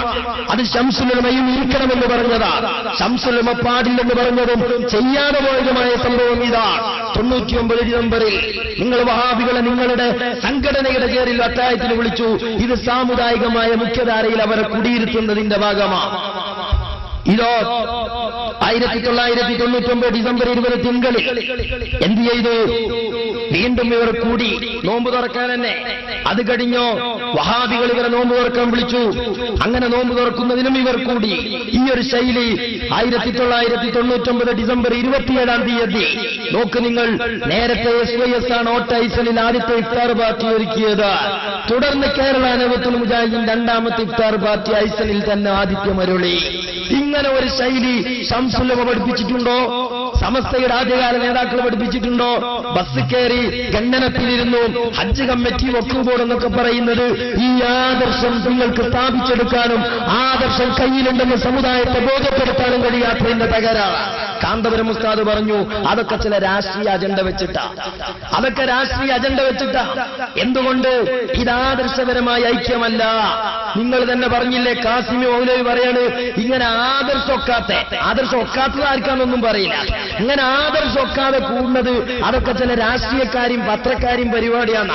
പത്രക്കാരെന്തിനാ കുറ്റം പറയണേ? സ്വന്തം ഏമാമാരെ ഏർപ്പാടാണ് അതൊക്കെ. അത് വിസ്മരിച്ച് ഇയാൾ പറയാ ഇങ്ങനെ പത്രക്കാർക്ക് ഒരു ഏർപ്പാടുണ്ട്, ഇങ്ങനെയുള്ള ആൾക്കാരൊക്കെ പാടെ കൂട്ടിയിട്ട് യോഗം വിളിക്കുന്ന ഏർപ്പാട്. താല്പര്യം വെച്ചിട്ട് പത്രക്കാരെ അവരെയും കൂടി കൂട്ടിയിട്ട് യോഗം വിളിക്കണ്ടയില്ല. എല്ലാരെയും കൂട്ടിയാണ് യോഗം വിളിച്ചാൽ നമ്മൾ ഉഷാറാകും എന്നൊരു ധാരണ ഇപ്പൊ രാഷ്ട്രീയക്കാർക്ക് വന്നു പോയിരിക്കുന്നു. ശരിക്കും വന്നിട്ടുണ്ട്. സമുദായത്തിന്റെ ഉള്ളിലുള്ളവരെ കൂട്ടിപ്പിടിക്കുക, സമുദായത്തിന്റെ രക്ഷക്ക് മുസ്ലിം സംഘടനകൾ ചോദിക്കുകയാണ് വേണ്ടത്, നന്മയാണ്. പക്ഷേ മുസ്ലിം എന്ന് പറയുമ്പോൾ ആ അഡ്രസ്സിൽ മുസ്ലിം പെടണം. മുസ്ലിമിനെ നിശ്ചയിച്ചത് അല്ലാഹു റസൂലാണ്. അവരുടെ നിയമത്തിന്റെ ഉള്ളിലും അവരുടെ നിർവചനത്തിന്റെ ഉള്ളിലും അത്തരം സംഘടനകളെ ഒതുക്കണം. ആ പരിധിയിൽ വരാത്ത ആളുകൾക്ക് മുസ്ലിം എന്ന് പറയുക സാധ്യമല്ല. ഇത് ശ്രദ്ധിക്കണം. അങ്ങനത്തെ ഒരു സ്വക്കെടുപ്പ് ഈ അടുത്ത കാലത്ത് തുടങ്ങിയിട്ടുണ്ട്. അതുകൊണ്ട് ദീനിലേക്ക് മടങ്ങുക, അല്ലാഹുവിലേക്കാണ് മടങ്ങിക്കോളൂ. വിഷയങ്ങളൊക്കെ അല്ലാഹു പരിഹരിക്കും. അതൊരു വർത്താന, അതൊരാൺകുട്ടികളെ വർത്താന. പക്ഷേ ഏതാണിത് നെല്ലും പതിരും വേർതിരിച്ചു കൊടുക്കണ്ടേ? അടുത്ത കാലത്ത് തുടങ്ങിയെന്ന ശംസുൽ ഉലമന്റെ കാലത്തില്ല, അടുത്ത കാലത്ത് തുടങ്ങിയതാണ് കണ്ണിയത്തുസ്താദിന്റെ കാലത്തില്ല, പഴയ കാലത്തൊന്നുമില്ല. ഖാസിമി മൗലവി, താങ്കൾ വലിയ കാര്യം പറയുന്ന ആളാണെങ്കിൽ എന്തേ സ്വന്തം നേതാക്കളോട് ഇത് പറയാത്തത്? മുമ്പ് സമസ്തെടുത്ത തീരുമാനം ഇതാണ്, ആ തീരുമാനത്തിൽ നിൽക്കണം. അല്ലാതെ കണ്ട് കണ്ട് എല്ലാരും കൂട്ടി ഐക്യണ്ടാക്കിയോണ്ട് കാര്യമല്ല. ഇല്ലാന്ന് കാന്തപുരം ഉസ്താദ് പറഞ്ഞില്ലേ? ആ പറഞ്ഞത് നടന്നില്ലേ? ആ കാലത്ത് റമദാനിലുണ്ടായ ഐക്യവേദിയൊക്കെ ഇപ്പൊ എവിടെയുള്ളത്? എവിടെയുള്ളത്? 4 കോണിൽ 4ആയി പിരിഞ്ഞില്ലേ? തമ്മ് തല്ലിയില്ലേ? അത് കാന്തപുരം ഉസ്താദ് പറഞ്ഞു. കാന്തപുരം ഉസ്താദ് നെഴല് നോക്കി വെടിച്ചക്കല്ല, പറയേണ്ടടുത്ത് പറയേണ്ടതുപോലെ പറയുകയും ക്രിയാത്മകമായി പ്രതികരിക്കുകയും ചെയ്തു. പക്ഷേ റഹ്മത്തുള്ളാഹി മൗലവിക്ക് എന്റെ സ്വന്തം നേതാക്കളുടെ കൈപിടിച്ച് അത് ചെയ്യരുതെന്ന് പറയാൻ ചങ്കൂറ്റമില്ലാതെ പോയത്? പറഞ്ഞാ പിന്നെ അഡ്രസ് കാണൂല. അമ്മിക്കുട്ടി വള്ളത്തിൽ പോയ മാതിരി നോരിയും ബോധ്യം കൂടി ഉണ്ടാവില്ല. പിന്നെ ഖുർആൻ പണ്ഡിതനാക്കാൻ ആളെ കിട്ടൂല അല്ലേ? കാന്തപുരം ഉസ്താദിന് ആ ബേജാറില്ല. പക്ഷെ നിങ്ങൾക്ക് തന്നെ അഭിപ്രായം ഉണ്ടല്ലോ, അങ്ങനെ കൂടിയിരുന്നുകൊണ്ട് കാര്യമല്ല. കാരണം അവരൊന്നും ഉള്ളൊന്നല്ലാത്തവർക്ക് യോജിച്ചാൽ വിജയിക്കൂല നിങ്ങൾക്കും ഉള്ളിലുണ്ടല്ലോ. എനിക്ക് അങ്ങനെയാണ്. ഇയാളോട് ഇയാളെ നാട്ടിലെ ഇയാളെ മഹല്ലത്തിലെ ഒരു കാരനോട് ചോദിച്ചു, അല്ല ഖാസിമി ഇങ്ങനെയൊക്കെ തന്നെയല്ലേ പഴയ സുന്നത്തിയമായത്തിന്റെ നിലപാട് കാന്തപുരം എടുക്കണല്ലേ? അപ്പൊ ഇയാൾ പറയാം അങ്ങനെയൊക്കെ തന്നെയാണ്. അതൊക്കെ വിഷയം കാന്തപുരം പറയുന്നത് തന്നെയാ ശരി. ഇത് ഉള്ളിൽ ഇയാൾ പറയുന്നതാ, ഉള്ളിൽ ഇയാൾ പറയുന്നതാ. സാക്ഷികളെ നമുക്ക് ഹാജരാക്കാൻ പറ്റുന്നതാ. ഇനി നിങ്ങൾ നോക്ക്, ഇവിടെ ഇയാൾ തന്നെ പറയാ ഉള്ളൊന്നല്ല വരെയൊന്നും റസൂലിൽ തന്നെ പറഞ്ഞിട്ടുണ്ട്. കുറെ ആളുണ്ടായിട്ട് കാര്യമല്ല, ഒലിപ്പ് വെള്ളത്തിൽ ഇറങ്ങണ ചണ്ടി ചവറ് മാതിരിയാ. അതുകൊണ്ട് അങ്ങനെ കൂട്ടിയിരുത്തിയിട്ട് കാര്യമല്ല. അവരെ ഉള്ളൊന്നല്ല. പാമ്പ് വേല ഇതിന്റെ കൂടുതലാ. പാമ്പ് മൂർഖനും നീർക്കോലി അണലിയും രാജവമ്പാരിയും ഒക്കെ അക്കൂട്ടിലുണ്ടാവും. കൂടൊന്ന് തുറന്നു നോക്കണ്ട, 4:40 വൈക്കാൻ പോവുക. ഇതേമാതിരി മുന്നണി കൊണ്ട് കാര്യമല്ല. അത് മൂപ്പരെന്നെ മുന്നണിനെ പറ്റി പറയാത്ത ധൈര്യമല്ല, കയ്യടി പോകും. പക്ഷെ നെതല് നോക്കി ഇയാൾ വെടിവെക്കുന്നുണ്ട്, കണ്ടോളി. എന്താ അത് തുറന്നു പറഞ്ഞാൽ? മുസ്ലിം സമൂഹങ്ങളാണ് മുസ്ലിം ഉമ്മത്തിന്റെ പിന്നത്തോടുന്നത്.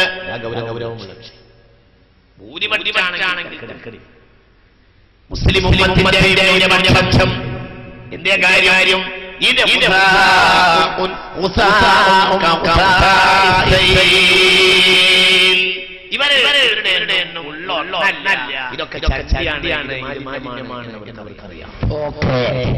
അതാണ് വിഷയം. ഈ ഉള്ളൊന്നല്ലല്ലോ, ഉള്ളിലെന്തള്ളത്? മറ്റോ കാഫിറാണ്, ഇവൻ മുശ്രിക്കാണ്. മരിക്കാൻ നേരത്ത് വരെ മുശ്രിക്കായി മരിക്കണ്ട, മുജാഹിദായി മരിച്ചോന്ന് കത്തെഴുതിന്റെ പിൻഗാമികളാ. അതുകൊണ്ടാ ശംസുല്ലും അപ്പണിക്ക് പോകാഞ്ഞത്, കണ്ണിയത്തുസ്താദ് പോകാഞ്ഞത്. പക്ഷേ സ്വന്തം നേതാക്കളോട് എന്തേ മൗലവി ഇത് പറയാൻ കഴിയാത്തത്? നിങ്ങൾ കയ്യടിക്ക് വേള് പറയുന്നത് കൊണ്ടാണ്, കയ്യടി കിട്ടാൻ ഖുർആൻ ക്ലാസ് നടത്തുന്നതുകൊണ്ടാണ്. നിലനിൽപ്പിന് വേണ്ടി നിങ്ങൾ പലരെയും സുഖിപ്പിക്കുകയാ. സുഖിയൻ ക്ലാസ് കൊണ്ടാണ് നിങ്ങളെ ആളുകൾ നേതാവാക്കാൻ തീരുമാനിച്ചത്. സമുദായത്തിന്റെ താല്പര്യമുള്ളത് കൊണ്ടല്ല, അത് പറഞ്ഞുണ്ടാക്കുന്ന പൊങ്ങച്ചങ്ങളാണ്. ഇതുകൊണ്ട് തന്നെയാണ്. പക്ഷേ എന്തായി? ഇങ്ങനെയൊക്കെ പറഞ്ഞാൽ ഇയാൾ വലിയ ആദർശവാദിയാന്ന് ആൾക്കാർക്ക് തോന്നണല്ലോ. ആദർശവാദിയാന്ന് ഇയാൾക്ക് തോന്നണം. ഇയാൾ വല്ലാതെ കാര്യം പറയുന്നുണ്ട്, ഇയാൾ വല്ലാതെ ആദർശം പറയുന്നുണ്ട് എന്ന് ഇയാൾക്ക് ജനങ്ങളെ ബോധ്യപ്പെടുത്തണം. അതിന് ഇയാൾ കണ്ട പണിയന്താരങ്ങള് നേരെ കാദ്യാനികളെ മേത്തുക്കെടുത്ത്. എന്നിട്ട് കാദ്യാനികളെ പറ്റി ഇയാൾ പറയാം അവര് കാഫിർ തന്നെയാണ്, അവരെ പള്ളി കയറിക്കൂടാ എന്നൊക്കെ. പക്ഷെ വഹാബിയാള് മുർത്തദിങ്ങളാന്ന് പറഞ്ഞൂടെ? വഹാബിയാള് മുർത്തദിങ്ങളാന്ന് പറഞ്ഞെടുത്തൂടെ? ജമാ ഇസ്ലാമി മുർത്തദിയാന്ന് പറഞ്ഞൂടെ? അത് പറഞ്ഞാ ഒക്കൂല. അപ്പൊ ഇയാൾ എന്ത് ചെയ്യാണ്? എനിക്ക് നിങ്ങളെ മാതിരി അങ്ങനെ ഒരു ആളെ നോക്കേണ്ട കാര്യമൊന്നുമില്ല, ഞാൻ എല്ലാം പറയും. അതുകൊണ്ട് നിങ്ങളെ മാതിരി അതിര് വിട്ട വിപുലീകരണം ഒന്നുമില്ല. ആരെ മാതിരി? ഇവിടെ ഇപ്പോ അങ്ങനെ പറയുകയാണെങ്കിൽ ഇവിടെ ആരെങ്കിലും കാദ്യാനികളെ കൂട്ടിയാണ്ട് യോഗം വിളിക്കണ്ടേ? കാദ്യാനികളെ കൂട്ടി യോഗം വിളിക്കുന്ന ഒരു പ്രശ്നം ഇവിടെ അല്ല. പിന്നെന്തിനാ ഇയാൾ കാദ്യാനികളെ കൂട്ടി യോഗം വിളിക്കണത് പറഞ്ഞുകൊണ്ട് അങ്ങനെ അതിര് വിട്ട് വിപുലീകരണം നിങ്ങളെ പോലെ എനിക്കില്ലാതെ ആർക്കപ്പോ ഉണ്ട്? ഇവിടെ ആരും ചെയ്തിട്ടില്ല. പക്ഷെ എന്താണ് ഇയാൾ ഇങ്ങനെ ജനങ്ങളെ മുമ്പിൽ മാജിക് നടത്തുക? എന്ത് ഇയാൾ ഭയങ്കര കാര്യം പറയട്ടോ, നമ്മളൊക്കെ കുറച്ച് മോശക്കാരാ, നാട്ടിലെ എല്ലാ ആനിമ്യങ്ങളും കുറച്ച് മോശ, പക്ഷെ ഇയാൾ കണ്ട കാര്യം പറയുന്ന ആളാന്ന് വരുത്തി തീർക്കാൻ വേണ്ടി ഇയാൾ അതൊന്ന് പറഞ്ഞിട്ട് പറയാണ് കാദിയാനി കാഫിർ തന്നെ. പോരാ, കാദിയാനി കാഫിർ തന്നെ. അതിലിപ്പോ ആർക്കും തർക്കല്ല. ഇവിടെ പൈലാർക്കും തർക്കല്ല. തർക്കല്ലെങ്കിൽ ഇങ്കാറില്ലെങ്കിൽ പിന്നെ തേക്കിയത് അതിനനുസരിച്ച് പോരെ. കമ്പ്യൂട്ടറിന്റെ സഹായമല്ല. എത്ര വട്ടം ഇയാളത് പറയുന്ന അറിയങ്ങള്. അപ്പൊ എന്താ അത് കേൾക്കുമ്പോൾ ആൾക്കാർക്ക് ഈമാൻ ചൂടാകും. ഭയങ്കരട്ടോ ഇയാൾ ആരെ മുന്നിലും കാര്യം പറയട്ടോ, വല്ലാത്ത മുസാഫിനെ നടക്കണ്ടട്ടോ പൊട്ടീസ. ശ്രദ്ധിക്കണം. ഒന്ന് ഉറക്കാൻ നിങ്ങൾക്ക് ഇത് സഹകരണമില്ല എന്നാ എനിക്ക് തോന്നുന്നത്. നിങ്ങൾക്ക് സഹകരണം അല്ലെങ്കിലും ഞാൻ പറയാണ്, എനിക്ക് നിങ്ങളുടെ അതിര് വിട്ട ആ വിപുലീകരണ ബോധമൊന്നും ഇല്ലാത്തതുകൊണ്ട് ഞാനത് തുറന്ന് പറയാണ്. ഖാദിയാനി കാഫിർ തന്നെ, ഖാദിയാനി കാഫിർ തന്നെ, ഖാദിയാനി കാഫിർ തന്നെ, ഖാദിയാനി കാഫിർ തന്നെ, ഖാദിയാനി കാഫിർ തന്നെ, ഖാദിയാനി കാഫിർ തന്നെ, ഖാദിയാനി കാഫിർ തന്നെ. ഖാദിയാന്റെ പള്ളിയിൽ കയറണ്ട, ഖാദിയാനോട് സലാം പറയണ്ട. ഇല്ലെങ്കിൽ ഹബീബായ റസൂലുള്ളാഹിന്റെ സ്വർഗ്ഗത്തിൽ കിടക്കാം, ഹബീബിന്റെ കൂടെ കിടക്കാന്നോ? അപ്പൊ കണ്ടില്ല നിങ്ങള്, കാദ്യാനി കാഫിറ നീ സമുദായത്തെ പഠിപ്പിച്ച ഇയാള് പെട്ട പാടോക്കണികളെ എത്രയാ ഇയാളതിന് മസില് പിടിച്ചത് അല്ലേ? ആർക്കാപ്പതിൽ തർക്കമുള്ള ഇങ്കാറുണ്ടെങ്കിലല്ലേ ഇത്ര തേക്കിയത് ആവശ്യമുള്ളൂ. അപ്പൊ എന്ത് വേണം? ഇയാൾക്ക് ആളുകളെ തെറ്റിക്കാൻ കഴിയൂല എന്നാ ആദർശവാദി എന്ന് വരും വേണം. അതിനുള്ള നല്ല എന്താണ്? കാദ്യാനികളെ മേത്തേക്ക് എടുത്താൽ മതി. അതേതായാലും ക്ലാസ്സിലുണ്ടാവില്ലല്ലോ. അപ്പൊ അതിനും വേണ്ടി ചെയ്യുന്ന ഒരു പരിപാടി. ഇതിങ്ങനെ കാണുമ്പോ ചങ്ങും കൊല്ലിയും വലുതാക്കി മുമ്പ് കുത്തിരിക്കണ സാധുക്കൾ ഭയങ്കര കേട്ടോ. കാരണം എന്താ? എനിക്ക് നിങ്ങളെ മാതിരി അതിര് വിട്ട വിപുലീകരണം അല്ലാന്ന് ആദ്യം പറഞ്ഞു വെച്ചിക്കണല്ലോ. അപ്പൊ ഞമ്മളൊക്കെ മോശം തന്നെയാണ്, ഇയാൾ കുറച്ച് ഉസാറാ ഖലാസ്. എന്നിട്ടോ ഇയാൾ പറയും എനിക്ക് പ്രശ്നമല്ല, എനിക്ക് അടുത്ത കുറി ക്ലാസ് നടന്നാലും പ്രശ്നമല്ല. അങ്ങനെ ഞാനൊരാളാണ്, ഞാൻ ഭയങ്കരാണ് എന്ന് ഇയാൾ ആൾക്കാരെ പൊട്ടീസാക്കുക. അന്ന് ഞാൻ ആളെ കുറ്റം പറയലിന്റെ ലക്ഷ്യമല്ല. സമുദായത്തിന്റെ ചില കാര്യങ്ങൾ ഏറ്റെടുത്തിട്ട് ആളായി വരുന്ന ചില ആട്ടിൻ തോലണിഞ്ഞ ആളുകളാണോ ഇത്തരം ആളുകളെന്ന് ഈ വാക്കുകളിലൂടെ ന്യായമായും സംശയിക്കേണ്ടിയിരിക്കുന്നു. ഹബീബായ റസൂലുള്ളാഹിനോട് ശ്രദ്ധിക്ക്. ഹബീബായ നബിയോട് എനിക്ക് നിങ്ങളുടെ ഒരാളോടും വിരോധമില്ല, വിധേയത്വമില്ല.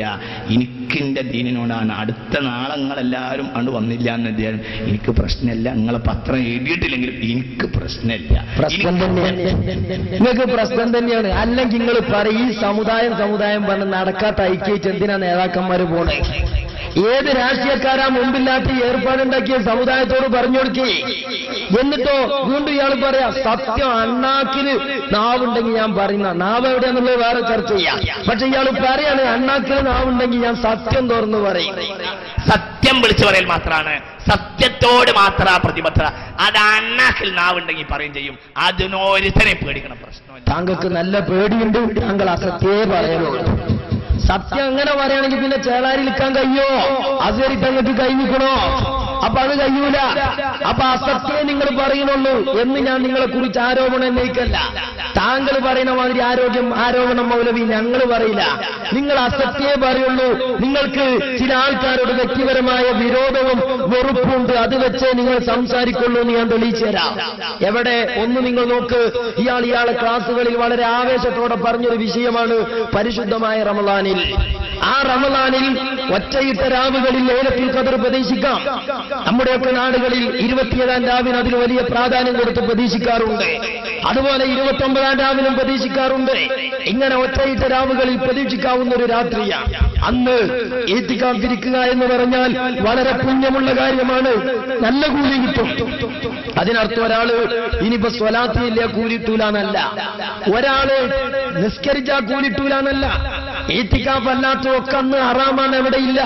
അതുകൊണ്ട് തന്നെ ബഹുമാനപ്പെട്ട സയ്യിദ് ഇബ്രാഹിം ഖലീൽ ബുഖാരി തങ്ങൾ തീരുമാനിച്ചു, ആലിമീങ്ങളുടെയും സാദാത്തുക്കളുടെയും കൂടെ ഇരുന്നിട്ട് സ്വലാത്തും ദിക്റും ചൊല്ലി നേരം വെളുക്കുവോളം ആ ഒരു രാത്രിയെങ്കിലും അയാത്താക്കട്ടെ. 27-ാം രാവാണെങ്കിൽ അൽഹംദുലില്ലാ, അല്ലെങ്കിലും അൽഹംദുലില്ലാ, ചെയ്തതിന് ഖൈർ തന്നെയാണ്. ഇത് ചെയ്തപ്പോ എന്തായി? ചില ആളുകളുടെ കാലിലോട്ടൊന്ന് മണ്ണൊലിക്കാൻ തുടങ്ങി. എന്തേ കാരണം എന്നറിയങ്ങള്? ഖലീൽ തങ്ങൾ തൊട്ടപ്പുറത്ത് മുമ്പൊരു പള്ളിയിൽ നിന്നും കോണമ്പാറ, അവിടുന്ന് ഒരു മുത്തമ്പാദിക്ക് മയ്യത്തസ്കരിക്കൂല എന്ന് പറഞ്ഞതിന്റെ പേരിൽ ഇറങ്ങിപ്പോരേണ്ടി വന്നതാ. അന്ന് അവിടെ നിൽക്കുന്ന കാലത്ത് ഖലീൽ തങ്ങൾ പാപ്പ സ്വലാത്തും ദിക്റും ചൊല്ലി ആ പള്ളിക്ക് നല്ല വരുമാനവും സാഹചര്യവും സൗകര്യവും ഉണ്ടായി. ഖലീൽ തങ്ങൾ പാപ്പ പോന്നപ്പോ എന്ത് ചെയ്തു? അതൊക്കെ തൽക്കാലം സ്റ്റോപ്പായി ഇപ്പുറത്തേക്ക് വരാൻ തുടങ്ങി. കാരണം പള്ളിന്റെ ജോലി കണ്ടിട്ടല്ലോ, തങ്ങന്മാരെ മാറ്റം കണ്ടിട്ട് കൊടുത്തതാ. അപ്പൊ ഇവരെന്ത് ചെയ്തു? വേറൊരു മോചാരെ കൊണ്ടെന്ന് അവിടെ സ്വലാത്ത് തീരുമാനിച്ചു. പക്ഷെ സ്വലാത്ത് തീരുമാനിച്ചിട്ട് കാര്യമുണ്ടോ? മഞ്ച മുമ്പിൽ കയ്യൊന്തിക്കാൻ പറ്റുന്നു തോന്നുന്ന ഒരാൾ കൂട്ടത്തിൽ വേണ്ടേ? അതുകൊണ്ട് ആൾ ഇങ്ങോട്ട് വരാൻ തുടങ്ങി. അങ്ങനെ മറ്റതങ്ങനെ മുന്നോണം പോയോണം പോയി. അങ്ങനെ ഇരിക്കുമ്പോഴാണ് ഖലീൽ തങ്ങളുടെ 22ാമത് വലിയ സമ്മേളനം നടക്കുന്നത്. ആ സമ്മേളനം ചില ആളുകൾക്ക് ചില താല്പര്യക്കുറവുണ്ടാക്കിയപ്പോൾ അവരുടെ കയ്യടി കിട്ടാൻ വേണ്ടി ഇയാൾ എന്ത് പറഞ്ഞു? ഇയാൾ പറയാണ്, ഖലീൽ തങ്ങളെ മൊന വെച്ചുകൊണ്ട് ഇയാൾ പറയാണ്, ചില ആളുകൾ 22ാമതിന് ഒരു പ്രത്യേക ലൈലത്തുൽ ഖദ്ർ ആകുമെന്ന അഭിപ്രായമൊന്നുമില്ല. ഇയാൾ വലിയ തേക്കീക്ക് പറയാം. ഇവിടെ ഇപ്പൊ ഖലീൽ തങ്ങൾ പറഞ്ഞിരിക്കണോ 22ാമതിന് എന്നെ ലൈലത്തുൽ ഖദ്ർ അറിഞ്ഞാന്ന്? അല്ല, അന്ന് പ്രതീക്ഷിക്കാൻ പറ്റുന്ന രാവാണ്, അന്നത് ചെയ്യട്ടെ എന്നുള്ളതാണ്. പിന്നെ ഇയാൾ പറയാം അതൊക്കെ വിദഗ്ധ. കാരണം എന്താണ്? അങ്ങനെ 22ാം രാവ് പ്രതീക്ഷിക്കാവുന്ന ഒരു രാത്രി, അത് 29ാം രാവാണെങ്കിലും 27ാം രാവാണെങ്കിലും ഒക്കെ ആക്കത. അങ്ങനെ ലൈലത്തുൽ ഖദ്ർ പ്രതീക്ഷിക്കാവുന്ന ഒരു രാത്രിയിൽ എന്താ ചെയ്യേണ്ടത്? അന്ന് പൊതുവായ ഒരു സ്ഥലത്തേക്ക് പോകലല്ല, പള്ളി പോയി ഈത്തിക്കാവിരിക്കുക വേണ്ടെന്നാണ് ഇയാൾ പറയണേ. അത് ഇയാൾ എന്തിന്റെ പേരിൽ പറഞ്ഞതാ? ദീനിന്റെ ആത്മാർത്ഥത കൊണ്ട് പറഞ്ഞതാണോ? താല്പര്യം കൊണ്ട് പറഞ്ഞതാണോ? ആണെങ്കിൽ അയാളുടെ ജീവിതത്തിൽ അത് കാണിക്കണ്ടേ? കാണിച്ചോ? ആദ്യം അയാളുടെ പ്രസംഗം നോക്ക് നിങ്ങൾ. ലൈലത്തുൽ ഖദ്ർ എന്നാണെന്ന് ഒരിക്കലും ബഹുമാനപ്പെട്ട ശറഅ് പറഞ്ഞിട്ടില്ല. ഇത് ഗൗരവമായി ചിന്തിക്കണം. സാധാരണക്കാരായ ആളുകളെ ഇത്തരം കാര്യത്തിൽ ആരും കബളിപ്പിക്കരുത്. പ്രത്യേകിച്ച് പണ്ഡിതന്മാർ അത് ചെയ്യരുത്. പണ്ഡിതന്മാർ അത് ഗൗരവമായി മനസ്സിലാക്കേണ്ടത് തന്നെയാണ്. എൻ്റെ വിനയത്തിന്റെ ഒരു അപേക്ഷ പറയുകയാണ്. 22ാവിന് മാത്രമായി ഇങ്ങനെ ഒരു സംഗതി ആളുകളെ ലൈലത്തുൽ ഖദ്റായി നിജപ്പെടുത്തി പറയുക എന്നത് ശറഅന്റെ പരിധിക്കപ്പുറമുള്ള ഒരു സംഗതിയാണ്. ഒരിക്കലും അത് ശറഅ് അംഗീകരിക്കുകയില്ല. ഒന്ന്. ഇനി രണ്ടാമതായി, ലൈലത്തുൽ ഖദ്റാണെന്ന് ആർക്കെങ്കിലും പ്രതീക്ഷയുണ്ടെങ്കിൽ അവർ വേണ്ടത് ഏതെങ്കിലും പൊതുവായ സമ്മേളനം ആ രാത്രി നടത്തുകയല്ല. ആ ഖദ്റിന്റെ പ്രത്യേകത അവരെ പള്ളിയിലേക്ക് വിടുക എന്നതുമാണ്. ഇല്ലാത്ത ചില അനാചാരങ്ങൾ സമൂഹത്തിൽ കയറി വന്നുകൊണ്ടിരിക്കുകയാണ്. ഇത് ഗൗരവമായി ചിന്തിക്കണം. ഇതൊരു പക്ഷപാതിത്വം പറയുകയല്ല, അങ്ങനെ ധരിക്കരുത്. ഇത് താങ്കൾ സത്യം പറഞ്ഞതാണോ? ഇത് ദീനായി താങ്കൾ പറഞ്ഞതാണോ? ആണെങ്കിൽ അങ്ങനത്തെ രാത്രികളിൽ അയാൾ പൊതുസമ്മേളനത്തിൽ വരാൻ പാടുണ്ടോ? അയാൾ ജനങ്ങളെ പൊതുസമ്മേളനത്തിൽ ക്ഷണിക്കാൻ പാടുണ്ടോ? ഇല്ലല്ലോ. എന്നാ നോക്ക് നിങ്ങൾ, 22ാവിന് മാത്രമാണോ ഈ തികാവ് പുണ്യുള്ളത്? 29ാം രാവും ആക്കത അല്ലേ? ഇയാൾ 29ാം രാവിന് എവിടെയുള്ളത് നോക്കുങ്ങള്. ഇയാളെ നാട്ടിലാകെ ഇയാളൊരു വയലാ പറഞ്ഞത്. അതെവിടെയാണ്? ദുആ സമ്മേളനം. ദുആ സമ്മേളനം റമദാൻ 29ാം രാവിൽ ഒക്ടോബർ 20 വെള്ളിയാഴ്ച നൂറുൽ ഹുദയിൽ. അത് പള്ളിന്റെ ഉള്ളാണോ അതോ പൊതുസ്ഥലമാണോ? പൊതുസമ്മേളനമാണോ? അപ്പൊ ഖാസിമി താങ്കൾ ജനങ്ങളെ പൊട്ടിസാക്കല്ലേ? ആരുടെയോ കയ്യടി കിട്ടാൻ വേണ്ടി കള്ളം വിളിച്ചിരുന്നല്ലേ? ജനങ്ങളോട്, സമൂഹത്തോട് ആധികാരികമായി ഇത്തരം ചോദ്യങ്ങളോട് പ്രതികരിക്കാൻ താങ്കൾ കാഴ്ചവന്നവരുണ്ടെങ്കിൽ അതാണ് സമൂഹം കേൾക്കേണ്ടത്. കഴിയുമെന്നൊക്കെ നിങ്ങൾ 29ാം രാവിലെ എവിടെയുള്ളത്? ഞങ്ങൾ റോട്ടുമുക്കൂടെ നടക്കുമ്പോ കണ്ണ് നന്നായി നോക്കിയിട്ട് നടക്കാം. എവിടെ ഞങ്ങൾക്ക് എന്ത് കിട്ടിയാലോ അതിനനുസരിച്ച് ഞങ്ങൾക്കൊരു ഒരു ഫലം അതുകൊണ്ടുണ്ടോ? വൈദ്യന്മാരെ കാടെത്താൻ ഏൽപ്പിച്ച മാതിരി നോക്കിക്കൊണ്ടേ. അങ്ങനെ അതൊക്കെ ഞങ്ങളെ കൈ കിട്ടണേ. മനസ്സിലായില്ലേ? ഞങ്ങൾക്ക് ഇതുകൊണ്ടൊക്കെ ഉപകാരം ഉണ്ടെന്ന് തിരിഞ്ഞോ? ഇതേ നിങ്ങൾ ഇങ്ങനെ കോലം കെട്ടുന്നതിന്റെ എത്രയോ മുമ്പ് ഞങ്ങളെ കൈ കിട്ടിയതാ. ഇത് എത്ര കാലം ഞാൻ പൊന്നോലെ സൂചിച്ച നിങ്ങൾ വെറുതെ അല്ല. ഇതേ നിങ്ങൾ പൊതുവായ സ്ഥലത്തല്ലേ. ഇനിയോ പെണ്ണ് വരുന്നത് ഇയാളെ ഖുർആൻ ക്ലാസ്സിൽ പെണ്ണുങ്ങളെ നോക്കിക്കോളി നിങ്ങൾ. അത് വീഡിയോയിൽ പകർത്തി ആൾക്കാരെ കാണിച്ചു കൊടുക്കുക. വേറൊരു പെണ്ണുങ്ങൾ വരും. ഇൽമു പഠിക്കാൻ സ്വലാത്ത് നഗറിലും പെണ്ണുങ്ങൾ വരുന്നുണ്ട്. അങ്ങനെ വരുന്ന സമയത്ത് ബഹുമാനപ്പെട്ട ഖലീൽ തങ്ങൾ എല്ലാ സ്വലാത്തിലും പറയുന്നു, കർശനമായ ഇസ്ലാമിക വിധിവിലക്കുകളോടെ അല്ലാതെ ഒരു പെണ്ണ് വരെ വരാൻ പാടില്ല. എന്നാൽ നിങ്ങളോ അത് വീഡിയോയിൽ പകർത്തി ആൾക്കാർക്ക് കാണിക്കുക. ഈ രൂപത്തിൽ ഖലീൽ തങ്ങൾ എല്ലാ ദിവസവും പ്രഖ്യാപിക്കാറുണ്ട്, കർശനമായി വിലക്കാറുണ്ട്.